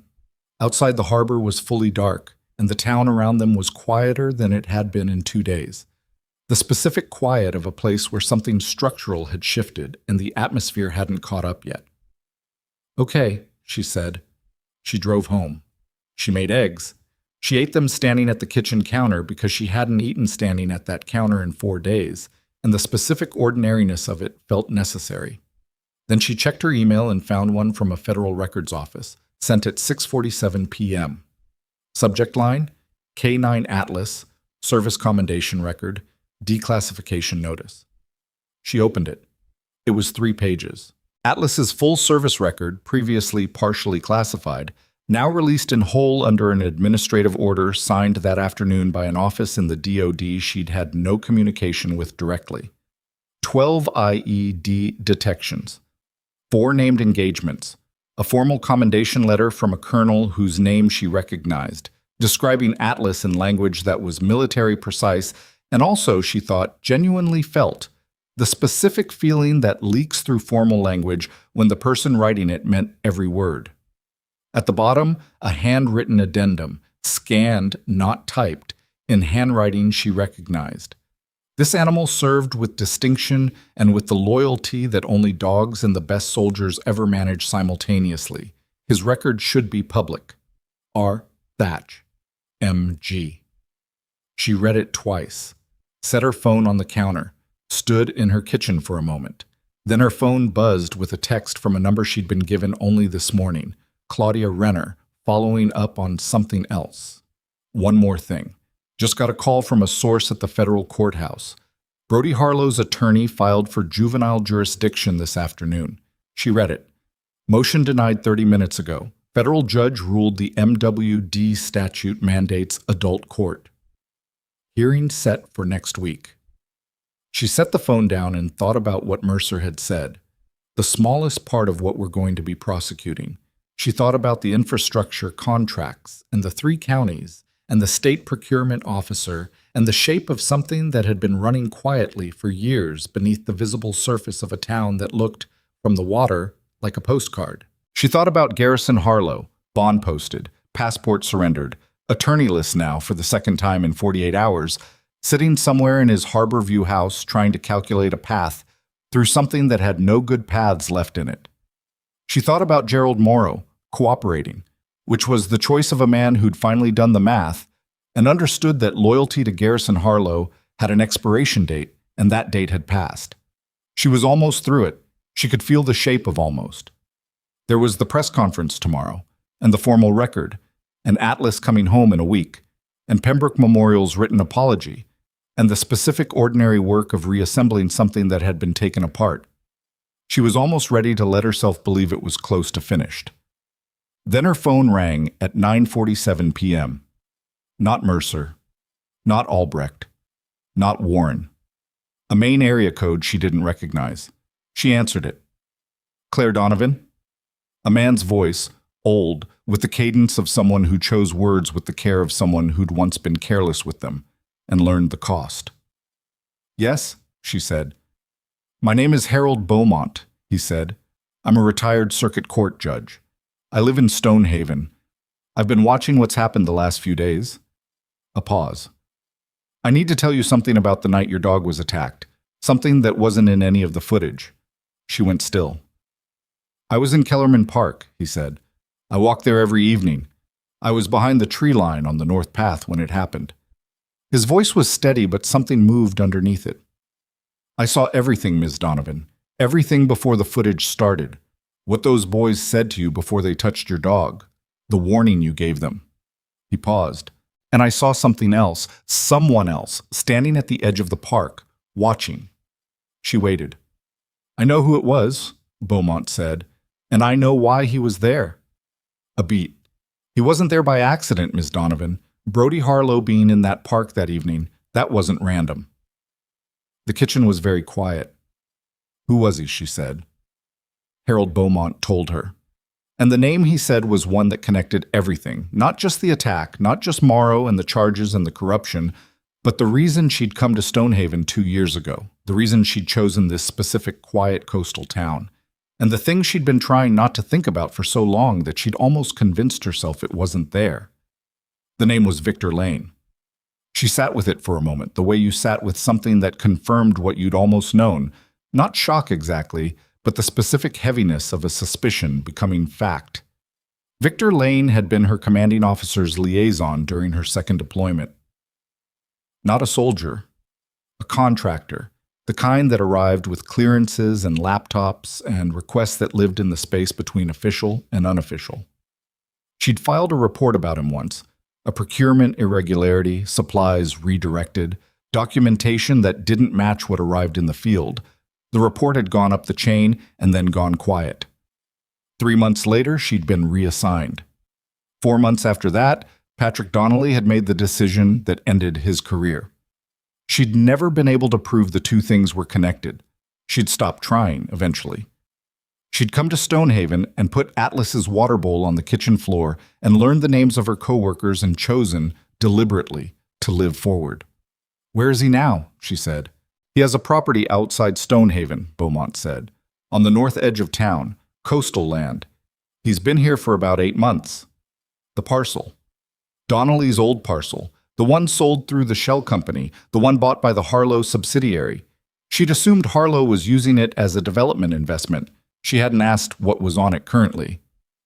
Who is he to Harlow? She said. From what I've been able to piece together, and I have to be honest with you, Ms. Donovan, I'm a retired judge, not an investigator. I believe Lane has been brokering certain information for Garrison Harlow for several years, the kind of information that doesn't come from legitimate channels. Beaumont paused. I believe he knew who you were before you moved here. I believe Garrison knew too. She stood up from the kitchen table. The room felt smaller. Why are you telling me this tonight? She said. Because I walked past that park every evening for 6 years, Beaumont said. And I saw a boy hit your dog and I stood in the tree line and I didn't move fast enough, and I have been sitting with that since Tuesday. His voice was steady, but the weight behind it was real. I'm not going to sit with Victor Lane, too. She called Mercer at 9:58 p.m. Mercer picked up in one ring, which meant she'd been awake. She gave her everything Beaumont had said. Mercer was quiet through most of it, and Claire had learned in the last 2 days that Mercer's quiet was the opposite of empty. It was the sound of someone integrating information faster than most people talked. "Lane," Mercer said when she finished. "Victor Lane. You know the name?" "He's surfaced twice in our financial review. We flagged him as a peripheral consultant and set him aside for follow-up." A pause that had something sharp in it. "That follow-up just moved to tonight." "Mercer." "Yeah." "He knew I was here," Claire said. "If that's true, if Garrison knew who I was before Tuesday." "Then the park wasn't random," Mercer said. "Yeah, I'm already there." Another pause. "Don't go to the property. Don't contact Beaumont again tonight. Let us work." "I know," Claire said. "I mean it." "I heard you," Claire said. She hung up and stood in her kitchen and did not go to the property. She did not contact Beaumont again. What she did was sit back down at her table and think through the shape of it. 7 years of it, the contour of something she'd half seen and never been able to look at directly. And she let herself be angry about it for exactly as long as it was useful, which was about 12 minutes. Then she made more coffee and waited. Mercer called back at 11:43. "We found him," she said. He was in the process of leaving, had a vehicle loaded." She said it without drama, just information. "He's in federal custody as of 40 minutes ago. I wanted to confirm before I called you." Claire exhaled. "What are the charges?" "For now, material witness, but what's on the laptop we pulled from his vehicle?" Mercer stopped. "It's going to be more than that. Significantly more. There's a communication chain between Lane and Garrison Harlow going back 4 years, including messages about you specifically. Your name, your location, your work schedule at Pembroke." A beat. "He sold Garrison a profile on you 8 months ago when he came to Stonehaven. We don't know yet what Garrison intended to do with it long term. But the park? Tuesday. We can establish that Brody being there was not coincidental. The kitchen was very quiet. They were watching me," she said. "Yes," Mercer said. "We think they were building towards something, using you somehow, leverage, or discrediting you preemptively in case you ever started asking questions about Lane's work. We don't have the full picture yet. But here's what I can tell you." Her voice shifted. "Whatever they planned, it didn't work. What they got instead was federal charges, national attention, and a retired military working dog with 9 million people rooting for him." Claire sat with that for a moment. 12 million now, she said. Renner had texted an hour ago. 12 million, Mercer said. "Get some sleep, Claire. Tomorrow matters." She slept 6 hours. Actual sleep. The kind without the thin surface alert quality of the previous nights. She woke at 5:30 a.m. to the sound of the harbor, and lay still for a moment with the specific awareness of someone who had put something down that had been very heavy and was still adjusting to the new weight of her own hands. Warren picked her up at 8:15. He didn't say much on the drive over, which she appreciated. He'd heard the Lane news through Mercer and had processed it in the way Warren processed things. Quietly, completely, without requiring a discussion. When they parked outside the courthouse and she sat for a moment without getting out, he sat with her without asking why. "I want to say something," she said. "Okay," he said. 14 months ago. The call to Mercer. She looked at him. "I know why you didn't tell me. I know you were right not to. I'm not angry about it." She paused. "I just needed to say that out loud so it was said." He held her gaze. "Noted," he said. "That's all you have?" "You said what you needed to say. I received it." He almost smiled. "That's how it works?" She got out of the car. The courthouse steps had people on them, more than she'd expected. Some of them she recognized.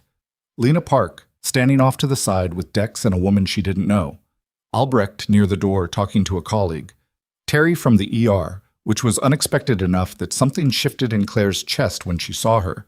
Terry in her regular clothes, not scrubs, which meant she'd come on her day off or called out, and she was standing there with the expression of a person who'd decided that showing up was the minimum acceptable thing she could do. There were also people she didn't recognize. Some in veteran organization shirts, Some in regular clothes with no identifier, just people who'd watched a video and driven to Stonehaven for reasons they probably couldn't have articulated exactly, only that it seemed important to be present when something was set right. She didn't know how to account for that. She wasn't sure she needed to. Mercer met her on the steps. Behind her, Major General Thatch in dress uniform, a representative from the U.S. Attorney's Office she was introduced to briefly, and the new acting head of the Pembroke County DA's office, a woman named Vasquez, who had been second in command for 6 years and had apparently spent none of that time being surprised by what her former boss had been doing. "Ready?" Mercer said. "Yes," Claire said. She meant it without qualification for the first time in 4 days. The press conference lasted 38 minutes. Mercer spoke first, and she was precise and thorough and gave the assembled cameras exactly what the moment required: the scope of the federal investigation, the charges filed and pending, the evidence base, the timeline. She named Garrison Harlow. She named Gerald Morrow. She named 3 city council members. She named Victor Lane, whose arrest the previous evening she confirmed for the first time publicly, and whose charges now included conspiracy and federal procurement fraud in addition to the material witness designation from the night before. When Thatch spoke, he was brief and exact. He confirmed Atlas's service record, read the commendation letter in full, and stated clearly that the attack on K9 Atlas in Kellerman Park constituted a federal offense and would be prosecuted as such regardless of the age or family connections of the individual responsible. He said it in the measured tone of a man who had made that decision completely and was simply communicating it to the public as a courtesy. Then he looked at Claire, who was standing at the edge of the podium arrangement, and he said, "I'd like to take a moment to formally acknowledge the service of Sergeant First Class Claire Donovan, U.S. Army, retired." She hadn't known he was going to use her rank. She kept her face still. Sergeant Donovan served 8 years across 3 combat deployments. She holds 2 Army Commendation Medals, an additional decoration I am not at liberty to describe in full, but which this office has reviewed, and she has been credited formally with the preservation of life of United States military personnel on multiple occasions. He paused. She came to Stonehaven 2 years ago to live quietly. She was repaid for that choice with a false arrest, a suspension from her job, and an attempt to seize and euthanize her retired military working dog. His voice didn't change in temperature. He wasn't performing outrage, just reciting facts in an order that made the outrage legible without needing to name it. The United States Army considers all of that unacceptable, and I am here personally because I consider it unacceptable. He looked at her one more time. "Sergeant." She gave him the smallest nod she could manage while still making it visible. After, there were questions, reporters, cameras, the controlled noise of a story that had already gone places and was now being given its formal architecture. Mercer handled most of it. Claire answered 4 questions directly, in the same tone she'd used in the interrogation room and the federal conference room and every other room where someone had underestimated what they were dealing with: clear, sequential, and devoid of performance. When it was over and the crowd was thinning and the cameras were moving toward Mercer for follow-ups, Terry appeared at her elbow. "You should have told me," Terry said. Not accusatory, just tired in the way people were tired when they'd been worried. "I know," Claire said. 8 years, 3 deployments.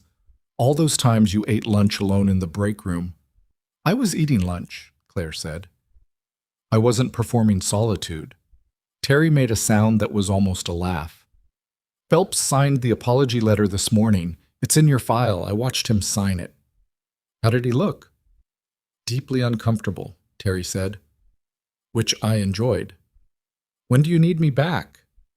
"Yesterday," Terry said. "But Monday is fine. Take the weekend." She looked at her for a moment, really looked, the way people did when they were updating their understanding of someone they thought they'd known. "You're going to come back different."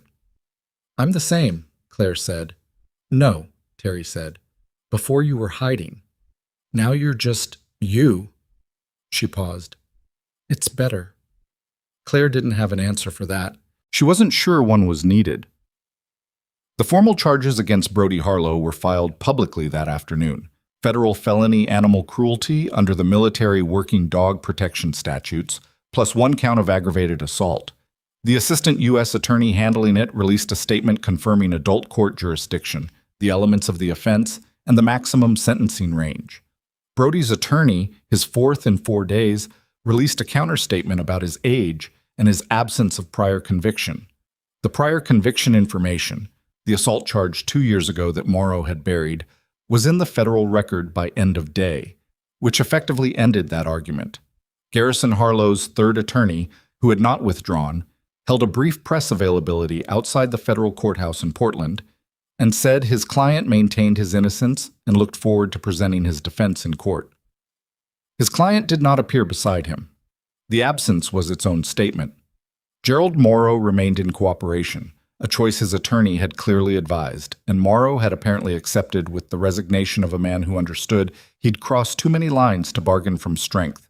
His cooperation agreement was not public, but Mercer told Claire privately that its terms were comprehensive, which she interpreted as Morrow trading everything he knew for whatever reduced exposure he could still get. She didn't feel sorry for him. She didn't feel triumphant about him either. What she felt was something colder and more accurate than either. The recognition that Morrow had known the difference between right and wrong and had chosen to not care, and that now he was living in the architecture of that choice, and that was simply what it was. Victor Lane was arraigned in federal court at 2 p.m. The communication chain between him and Garrison Harlow, partially released in the public charge document, showed 4 years of information brokerage, background on individuals, monitoring of persons of interest to Harlow's business, and legal exposure. 2 instances of what the charge document described as directed intelligence operations against private citizens. Claire's name appeared 11 times in the extracted communications.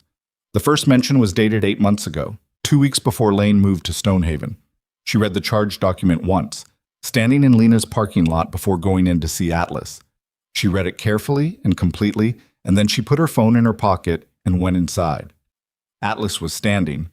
Not just sitting upright, standing, all 4 legs, his weight distributed the way it should be, his head at the level it belonged at, which was higher than it had been since Tuesday evening in Kellerman Park. He heard her come in before he saw her, and his ears went up and forward, and when she came around the partition, his tail started moving in the full, slow arc that she'd watched him perform 10,000 times over 12 years, and that she had been afraid for several bad hours she would not see again. She stopped walking. She just stood there for a moment and looked at him. "Hi," she said. He took 2 steps toward her. Careful steps, deliberate, the steps of a dog who is communicating not just movement, but intention. "I'm here. I'm coming to you. I chose this." She crouched down and he walked into her, pressing his head against her collarbone, and she put both arms around him and held on without saying anything. She could feel his heartbeat, steady and strong, the same heartbeat that had been beside her in 3 countries and more bad situations than she'd ever written in any official report. 12 years. He was 12 years old and he'd been hit in the head with a steel bottle, and he was standing here, under his own power, pressing his face into her shoulder. "Stubborn," she said, into his fur. "Absolute stubborn old man." His tail swept back and forth. He didn't disagree. Lena appeared in the doorway and leaned against the frame. "He stood up about an hour after you left this morning and hasn't fully laid back down since." She paused. "I've been trying to get him to rest. He's not interested." "He never was," Claire said. "Another 4 or 5 days here for monitoring and he can go home." Lena looked at them with an expression she wasn't bothering to keep neutral. "You should know, 3 veteran organizations have reached out today offering to cover his ongoing medical costs. I told them I'd pass it along." Claire looked up. "I'll handle his costs," she said. "I told them that too," Lena said. "They said they wanted to anyway. They said—" She smiled slightly. "They said to tell you that you don't have to carry everything alone." She sat on the floor with Atlas for 2 hours. He stayed close, dozing on and off with his head on her knee, the way he'd done since he was 3 years old and new to her, and hadn't learned yet that closeness was its own kind of declaration. She'd learned it from him, actually. She'd spent most of her adult life maintaining careful distance from things that could be lost, and Atlas had spent 12 years simply refusing to honor that distance, pressing himself into her personal space with the total conviction of an animal who had decided she was worth choosing and saw no reason to be subtle about it. She'd learned more from him than she was comfortable admitting. At 5 p.m., she drove to the north end of town. Not to the Lane property, that was an active federal site now, and she had no reason to go there. She drove to the overlook on Route 9, the one that faced northeast over the water, the one she'd found in her first week in Stonehaven when she'd been learning the shape of the place she'd chosen to land. She parked and got out and stood at the railing and looked at the harbor. The water was flat and gray-green and enormous, the way Maine water was in late April, indifferent to the specific drama of human events on its shore, carrying its own history and its depth, old and constant in a way that was either humbling or comforting depending on what you needed from it. She'd come to Stonehaven to disappear. She could say that plainly now, plainly to herself, without the slightly softer language she'd been using. To be quiet, to recover, to settle. Those things were true, but the truest thing was that she'd been trying to stop being visible. She'd been trying to become background, because visible things got used, got aimed at, got incorporated into someone else's plan without their knowledge or consent. It hadn't worked, and she'd been furious about that, in the hours when she'd let herself feel it. Furious at Harlow, at Lane, at the machinery of people who had found her anyway, and aimed at her anyway, and used her dog as the instrument. But standing here now, she thought about what the fury missed, because if she'd stayed invisible, Morrow would still be making calls at midnight for the Harlow family. The infrastructure contracts would still be running. 3 county council members would still be pocketing foundation money. Victor Lane would still be selling profiles of private citizens to whoever needed leverage.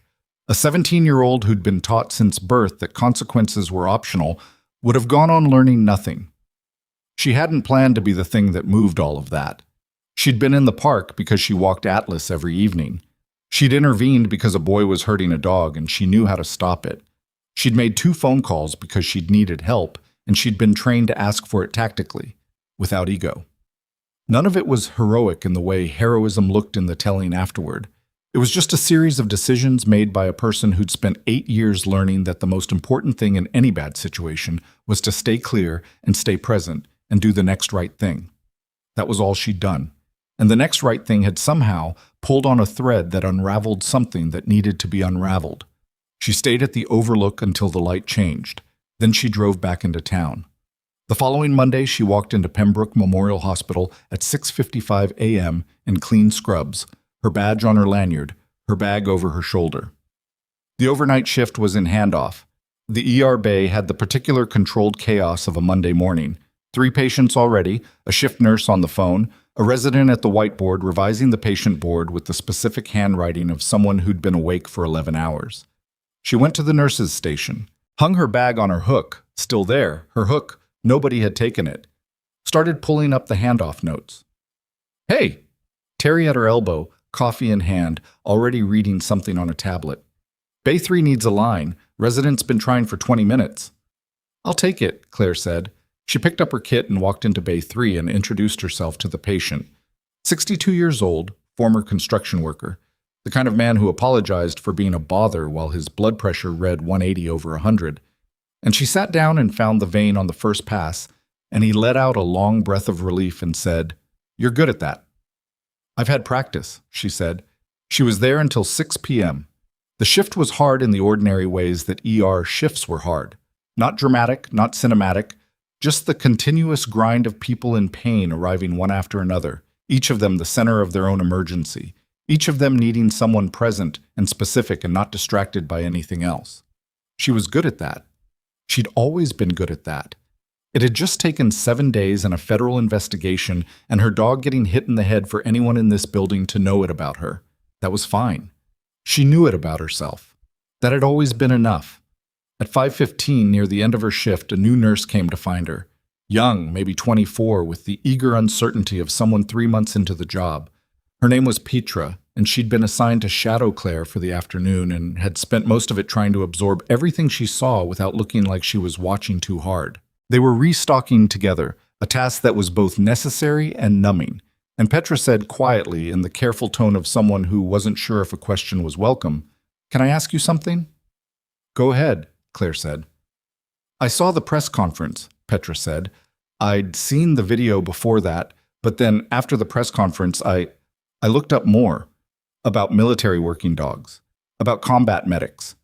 She paused, continuing to stack supplies without making eye contact.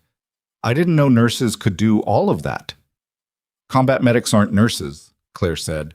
Different training, different role, some overlap. I know, I read that after, but Petra stopped. I guess I mean I didn't know someone could be both.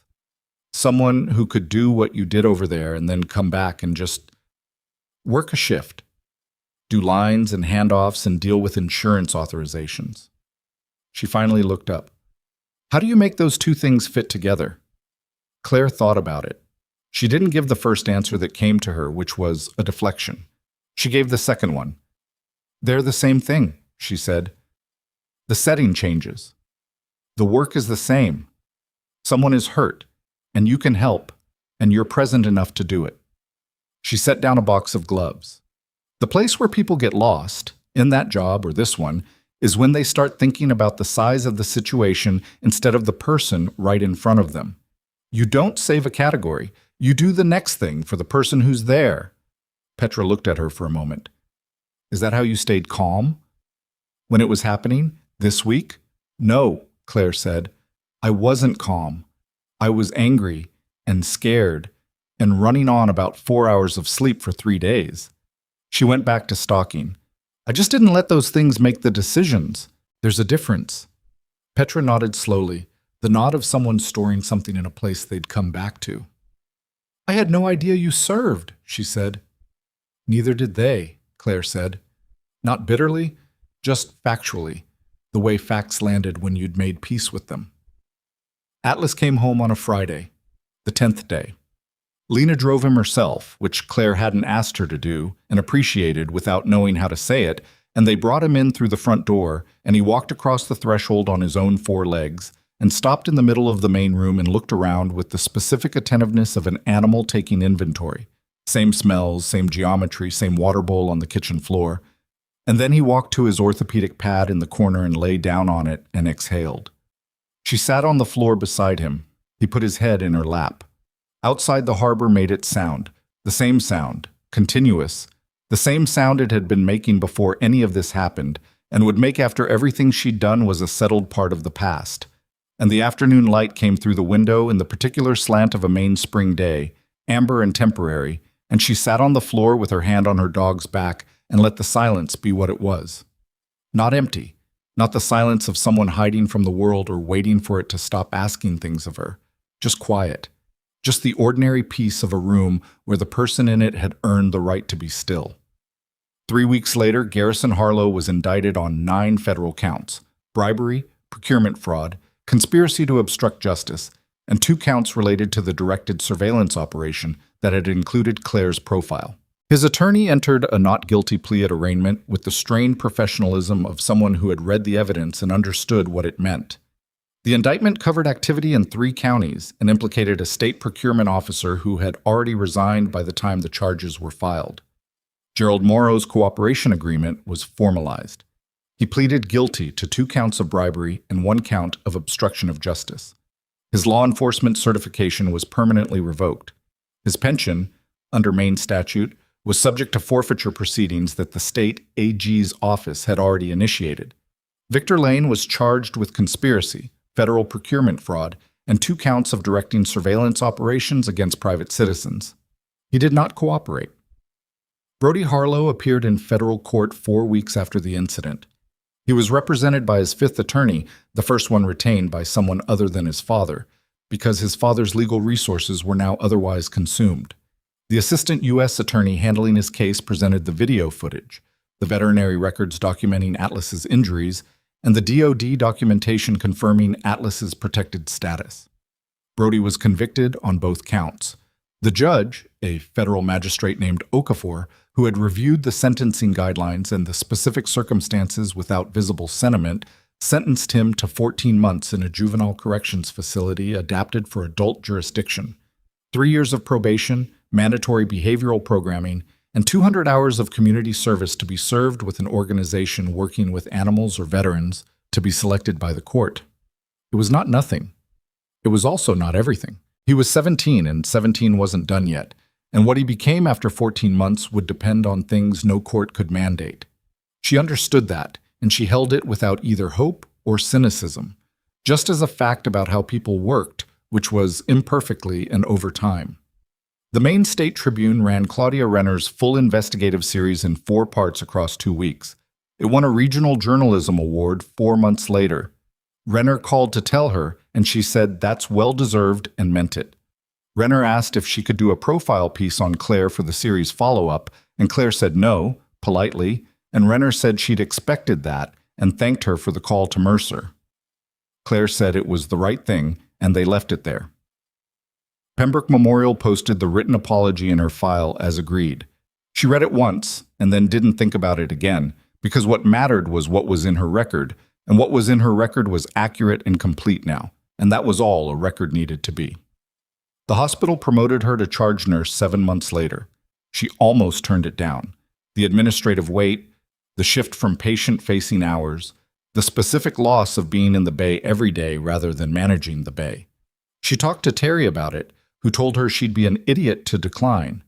She talked to Warren about it, who said the question wasn't whether she was qualified, but whether she wanted the responsibility, and she should answer that honestly.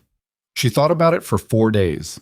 She took it, because she could do more from there for more people, and doing more was the thing she'd been trained for, and she was done constructing her life around the smallest version of herself she could manage.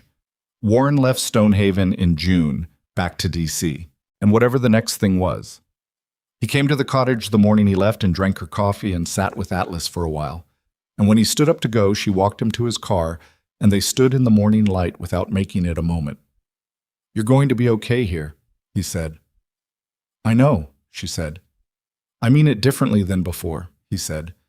"Before, when you said you'd be okay, you meant you could survive it. Now you mean you're going to be okay." She thought about that. "You've been overanalyzing my word choices for 15 years. "I've been right for 15 years, he said, and got in his car. She watched him drive away. Then she went back inside where Atlas was in his corner with his head up, watching her come through the door with the alert patience of a dog who had always been certain she'd come back. She sat at the kitchen table with the second cup of coffee she hadn't finished, and she thought about what Petra had asked her weeks ago in the supply room. How do you make those two things fit together? And the answer she'd given, which was true but incomplete. The complete answer was that you didn't make them fit. You stopped trying to sort yourself into the parts that were safe to show and the parts that needed to stay hidden, and you let the whole thing be one thing because that was what you were. A person who had done hard things and survived them and carried what they'd taught her and was still here, still present, still capable of doing the next right thing for whoever was in front of her. The quiet wasn't hiding anymore. It was just hers. She finished her coffee.